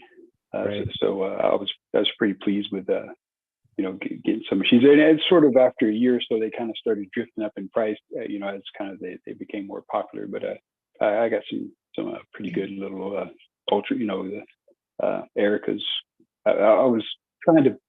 My goal was to get Ericas, and I have many Ericas now, so I'm good there. And I finally got a Mignon that I bought about a year before leaving here from a guy in Berlin, and I was like, "Oh, dude, I'm coming there." So we finally shipped it. Whenever I was hoping to get to Berlin, but I never was able to. But yeah, that's it for me. Oh, excellent. Well, it's so good to see you, David. Yeah. It's good to be seen. Yeah, it's been a very long time. All right. Christopher, how are you doing? Doing well, thanks. It's nice to see and hear everybody. Yeah. Susan, it's nice to see you. I didn't say hi last week. I might have missed you, but anyway, thanks for your letters, which I owe you. I have to ask some help from you experts. I have an SM7, which I want to send in and have the platen recovered, but my typewriter guy is missing. I found some videos on YouTube for SM3s and I think an 8. Will it be pretty much the same procedure to take it out and put it back? just make sure not to use your there I go with my terms again. The bar, once you remove the platen, it'll just take off all of those little gears. If it's anything like the SM3, maybe Ted would correct me on that. But once you remove the platen, make sure not to use the carriage return, because it'll pull out the gears that are held in there by the platen. Don't mess with all them little bits. Yeah, I learned the hard way. I'm glad I took pictures. Is that pretty much definitely take pictures? When I pulled my SM3 platen, I don't remember having any particular problems, other than there's a washer on one side that you're going to want to make sure that you get in the right place. And that's between a couple other things. Yeah, So I take remember pictures of that. everything. Yeah, Is the SM7 going to be pretty much the same? I would assume so. Yeah, Okay. the shell is really the only thing that's different on those machines. Okay, thank you. Mostly, Christopher, there's like, I think it's, everybody used a different term, but like a collar on the right-hand side. And if the collar's out of adjustment, it'll throw the line spacing out of adjustment. And you won't quite know why until that collar is adjusted correctly when you put all that stuff back together. So, I mean, knee bone connected to the shin bone, connected to the hip bone stuff, you know. Yep. Right, thank you. And if you really run into trouble, I'll send you a schematic. Okay. There you go. And if you really, really run into trouble, just send it to Ted. Yeah. Just Thank joking. you. It's an SM7, you won't get it back. Oh, Is yeah. it the SM3 that has the little bullets within the carriage or within the platen that could come loose? I forgot if it was the SM3 or not that had that issue, and someone else posted on one of the Facebook groups about it. Maybe it was you, Ted. You When just you got need it to back, not there keep was a your loose piece. SM3 on the range, or keep was it that? behind the firing line. Well, there was a inside of the carriage itself, or inside the platen itself, where the platen rod goes through it, I believe. But that little piece can get knocked out of alignment during shipping. And I forgot. I thought it was someone You're in this talking group about the piece that's part of the variable. it's within the platen itself. I had to actually take out the internal mechanism to be able to put it back in. Okay, yeah, that's part of the variable. It would be connected to all that stuff that you push in on one side to loosen up the variable so you can turn the platen freely. Something to look out for. Yeah, that's what actually locks up the platen for that. Well, you guys have scared me off. Maybe I'll just use a couple of vacuum sheets. I don't recall it being all that hard. It was very genius, mechanical genius. I'm not really. You just have to do like Joe Van Cleve and just put your tongue the right way and it'll work out. Yeah, take a lot of pictures. That's the best advice. Is yes. You're paying attention and you take a lot of pictures. Or have another one intact that you can look at. Yeah. Yeah. Yeah. Have another one intact that you can take apart and screw up too. Yeah. Well, that's what I love about this group. If you mess it up, just get a new one. Yeah. And look at it. No, I mean, for me, it was putting the right feed roller in the right place, because on a Smith Premier 10, there's oodles of rubber on the bottom of that. There's like 8 little feed rollers, and then you had the platen, and boy, getting that thing apart and getting it together. And there is a variable mechanism in there too, which you don't really think about, but yep, there's one in there, and it's like, oh, never seen that before. Yeah, Christopher, when I was preparing the platen to be sent, I accidentally dropped it. And it didn't damage it, but it knocked that little piece out within it. And it took me an hour to try to figure out what was going on. Well, I'm afraid it's backing sheets for a while anyway. Yeah. It's well worth it if you get it worked out, though. Yeah. Yeah. I think I'm with Christopher in that the whole process sounds scary. It's not bad. Yeah. Has anybody pulled out the platen of their folding yet? No, I see you shaking no. I'm afraid. I'm very afraid. That's next on my list. Excellent. Diane, The you're on 4 mute. yes, the 3 no. Oh, What? okay. I saw you talking earlier. You're on mute, but you're good now. Oh. Yeah. Well, I looked up the instruction booklet, which is online and also available, and it actually, this is pretty late last night, it was actually like, there's a wonderful list of all the bits and pieces and about how to oil and clean. So I'm going to get it up on a bigger screen and look at it and see how complicated it is, or bring it into Tony and say, hey, I'm going to clean this one up. He puts me back there and sets me up and says, go for it. Yeah. Excellent. And Christopher, was there anything else new with you, or? No, nothing new. I've been enjoying your company. Didn't have anything to contribute, so I figured I wouldn't come in and use up any bandwidth, but thought I'd seek help from you experts. So thank you. Yeah, there you go. There you go. And May, how are you doing? I'm doing great. Excellent. Always. I Yes, did a yes. typing prompt. I thought like we were going back to the typing prompt theme. Oh, cool. So, and it was like the favorite, I forgot the exact topic, favorite typewriter Yes. 2022. So 2022 it was a really good typewriter year for me. I began collecting them in the summer of 2020, so not too long ago. And then by the end of 2021, I was a proud owner of 50 machines. I finally slowed down in 2022 and I only got 8 more typewriters in 2022. A family friend gave me the stunning Oliver 9, which I still haven't gotten working yet, but it's all intact, like it has potential. I just haven't made the carriage move. And then a very generous type pal gifted me a Hermes 3000. Thank you, Larry. I love you. But my first typewriter of the year was a SEM Sears Forecast Electric 12. Not remarkable, but it had the 4-color ribbon installed. I had to have it. And then I ended up getting 2 more SEMs, both Electra 120s, because of their type styles, the cursive artistic number 75 and the cubic classic pica number 85. Thank you, Ted, for helping me. I scored also a very unique feature, the elusive brother dial-a-type with the mathematical symbols, for the Montgomery Ward signature 511. And then my last 2 typewriters of 2022 are both 6 CPI machines, which I love. And I finally found my teacher's typewriter. It's in its case. I don't want to drag it out right now. And then this electric 250 with the speechwriter, 6 CPI machine. So I've had a very good typewriter. Hermes, 2 6 CPIs, cursive, cubic, and an Oliver. 2022 was probably my best typewriter year of all.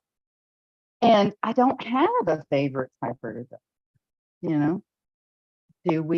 Do we have favorite typewriters? Because I like them all, but if I could only grab one to save from a natural disaster, I'd probably grab the Hermes 3000 because it types perfectly without electricity. And I could sell it. I could sell it to replace all the stuff of it. May that was destroyed. In but the birding, I got some good typewriters 2022. Hermes, Oliver, cursive, 2 6 CPIs. 2022 was my best typewriter year. Yeah. Yeah. I was very happy for you. I'm just just getting to know you guys is probably been one of the also wonderful things of 2022. How we connect with our obsessions, Yeah. Even if we do put like plastic, knives on our typewriters, you still love us anyway. Yep. May, in the birding world, when someone's asked what their favorite bird is, they usually answer the one I'm looking at. Yep. Mine would be the raven. Nice. Smart bird. That's my daughter's name. Either of yours is most like a raven, or to quote Lewis Carroll, how is like a writing desk? But yeah, favorite typewriters. That's a hard subject for a lot of us. Like, even like we have Selectrics and we have folding Coronas. Like, how do you pick a favorite? They're all so different. And I really think that there is no such thing as a favorite typewriter. They're all. I always The told my sophisticated daughters. one is fighting words. Well, your daughters current should be favorite, like everyone has a current favorite, like the one you're typing on, the one you like the most currently, but then a couple months later, you're like, oh, but I like this one better, right? Isn't that how it is for us Yeah. collectors? Like, That can you know, happen. so Yeah. how I can't pick a favorite. You know, I can pick valuable ones, like the ones that I could, you know, sell. But Yeah. as far as the ones I like typing on everything from, you know, the IBM Selectric to the 1929 Royal P. They're all great. They all write. Yep. They all make words. So, you know, 2022 is, I have no favorites. Okay. All the typewriters. Give me all. Yeah. I accept that answer. Like what was the ATI David? Give me you it. know, Give me Oh, give me yeah. all the Give me it. typewriters. That's my attitude. Give me all the typewriters. I will fix them and flip them, and you know, it's a goal that I think I need to have, because you can only have so many typewriters, right? Eventually Yes. we're gonna have to like Sean's little, nope. No. Yeah, he's No. nope, never enough. eventually we're gonna have to start flipping them. Like, you can't Nope. keep them all. You Just have to pass them to each start other, and they spreading. stay in the family. Yeah. Good Like goods. I've gained this knowledge Yep. through you guys, you know, and the type of sphere of how to fix, you know, fix is the, you know, umbrella term, but how to fix typewriters and how to get them back out. And so that's been on my mind for this next year. You know, Yeah. I can't keep all these typewriters, and I need to instill this passion onto other people who don't know yet that they are going to love typewriters. Exactly. Yeah. That's my goal. Yeah. That's my goal. I always told my son I'm and my going to daughter. make you love typewriters. We'll not have to hard. get together, May, sometime. Right? Yeah. I always told my son and my daughter, my daughter, you're my favorite daughter in the whole world. And she goes, I'm your only daughter. And I tell my son, you're my favorite son in the whole world. He'd say, I'm your only son. I said, yeah, but you're my favorite in the whole. Well, you can tell your typewriter, you're my favorite Smith Corona serial number, in the whole world, because it's serial number, you know, so you could still be specific and be right beside the other typewriter, but as long as you're specific. Larry, Yep. when they tell you I'm your only one, you say, well, as far as you know. I use that one. Yeah, I could never pick a favorite typewriter because I Yeah, I really know. do like You them all can't- Yeah. equally. Yeah. I'm an They can equal hear you. opportunity typewriter collector. They're all good. And where is this typewriter prompt? I know I've seen it, but where is it? Is it too late to write something on it? Well, Gregory On usually the- posts it, yeah, on Type Uh, Pals. Gregory's on name. The Yeah. events page. And I Yeah. tried to get into Type Pals. I couldn't find. Where do I find the It's chat? written underneath of Gregory's face. like under. And you go to Like- Type Pals like on to a find screen. it, not to Facebook. Well, if you go to Type Pals under events, you know, his Okay. prompt is always. Wanted to get on and talk typewriter the other night, see if anybody was on, because I know sometimes you guys chat. But do you And I have didn't- a favorite typewriter? It's online, Sonia? Sam. I It's do. not the What Facebook. is your current favorite typewriter? Well, remember, I'm newer and I don't have that many, but I think we replaced all the are. Latin on my 1928 Corona 4-bank Spanish one, and that's the one that I use the most and that I love the most. I love the janky Mhm. sound of it and the way it moves, and it just, my fingers fly over it. You know, my Remington needs a new platen because it's digging holes like the Oliver was. It's like no matter what you like, looks like Yeah. Braille. So I want to replace that one, and that might become my favorite. But I think just because my first real working typewriter that isn't the Golden Touch, the Smith Corona Golden Touch Meteor that I have in my studio, which I just recently typed on and forgot how wonderfully that machine types. But she sits in my studio where I don't always get to.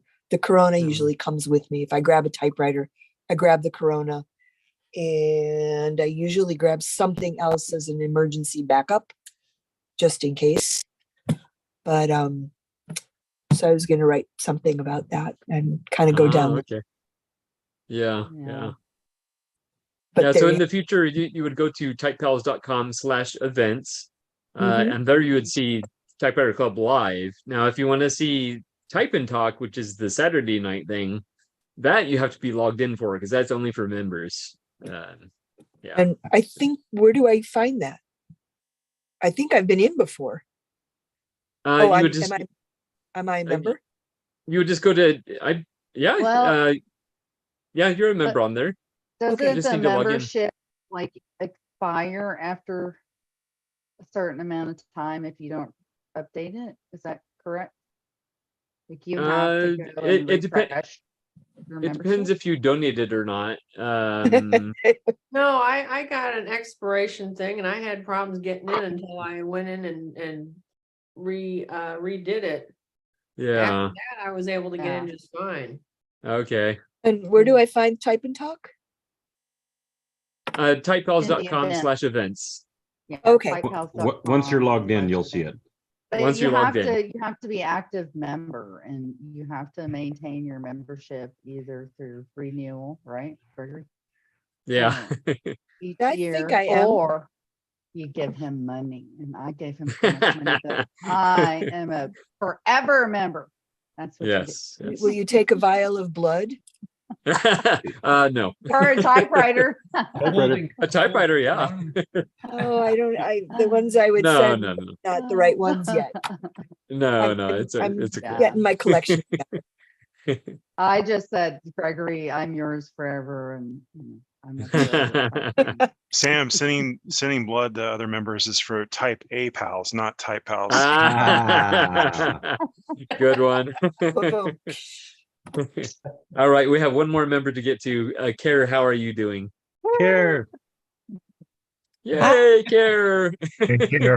You have 1 minute. Hurry up. No. I was trying to think about 2022 typewriters, and I think I haven't really had many come through. I've had ones come through that Royal I did. Arrow Vogue. What? Royal Arrow Vogue.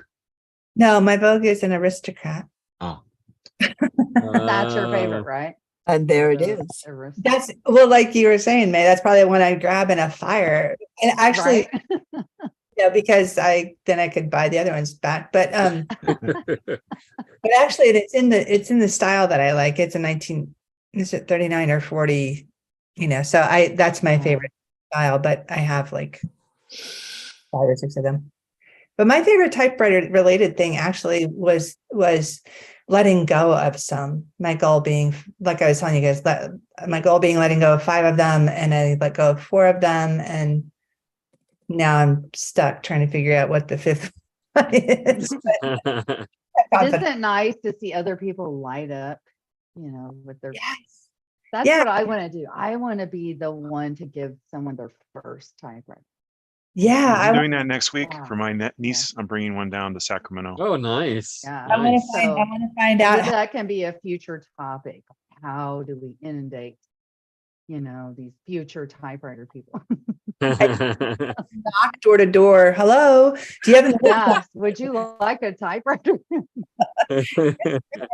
Look how the only way we're going to make this community like bigger and better is to, the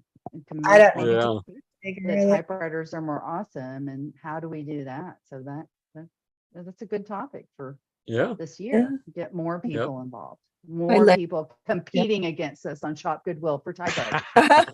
Fine, I'm okay with that, but I don't need any more. I did just figure out what year this Royal Companion is. It has no bells, no whistles. Oh, it has a bell, I think, but no basic. Yeah, but that's all you need. No, I love those. Come on. But it has, I don't know if you can see I can't point to it, but on right under my nose. The grease on Looks like a degree. A division A symbol. divided symbol and Oh, a yeah, degree it's symbol. divided in a degree. It's a math. Oh. It's got math. And Yeah. but it's not much of a math. Like that's the only mathy thing about it. So it's kind of perfect for me because I'm not very mathy. But I was looking on the typewriter database because the letters the first letters are RF. And that's not even Ted. That's not even listed on the typewriter database. Because you have RA or R dash. Right. Yeah. And so then I went to the gallery because I figured if I looked for companions, because you can't see that it's all rubbed off, but I know it was a companion. But so I looked and I found one that Jessica Winkowski listed that started with RF. So then I knew I wasn't crazy. And funny story, I was like, wait, is that the one I bought from Jessica Winkowski? But it's not. I bought a senior companion from her and then I gave it to a neighbor's kid a couple of years ago. But anyway. Yay. Anyway, time to go. Something Nice to see different. you all. Yeah. Maybe next time I see you. Oh, okay. While we're here, I just got a text from a friend in Portland saying they're thinking about coming down next weekend. So next time I see you, maybe I'll have my new typewriter from Typespace. Nice. Not going there. I was also looking up like Amtrak fares to get to Portland and back on the 26th for the type-in. I could still do that, but anyway, I might have my reward typewriter, which means I have a week to get rid of the 5th typewriter. So I actually, deserve my new typewriter. Oh, Whatever you have to do, right? And yeah. so, all right. Excellent. Okay. Yeah. Bye. Nice to chat I'm with always you. looking for an excuse to take a trip now that my car's running again and I'll be having some time. So if you ever want company from Portland, I was just in Corvallis the other day, but that's pretty close. You could have brought me my typewriter. I could have met you. I would have known. I would have been happy to.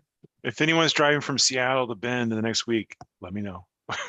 If anyone's coming to Calgary in the next little bit, let me know. What did you say, Carrie? Come From visit me in Seattle to Arkansas. Yeah, I got Oliver. I'm trying to get. Okay. Do you all know about the Typewriter Underground Railroad? No. Yes.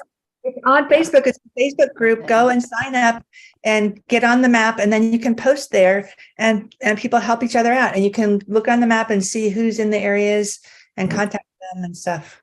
Thank you. What That's amazing. Like I've got a beautiful furnace that I will never touch probably for the rest of my life, but I would love to give it. May you need better internet. I can't understand a word. Oh, sorry. My internet's going out. I have Arkansas internet. So I have a lot of typewriters that are great. Bye, Susan.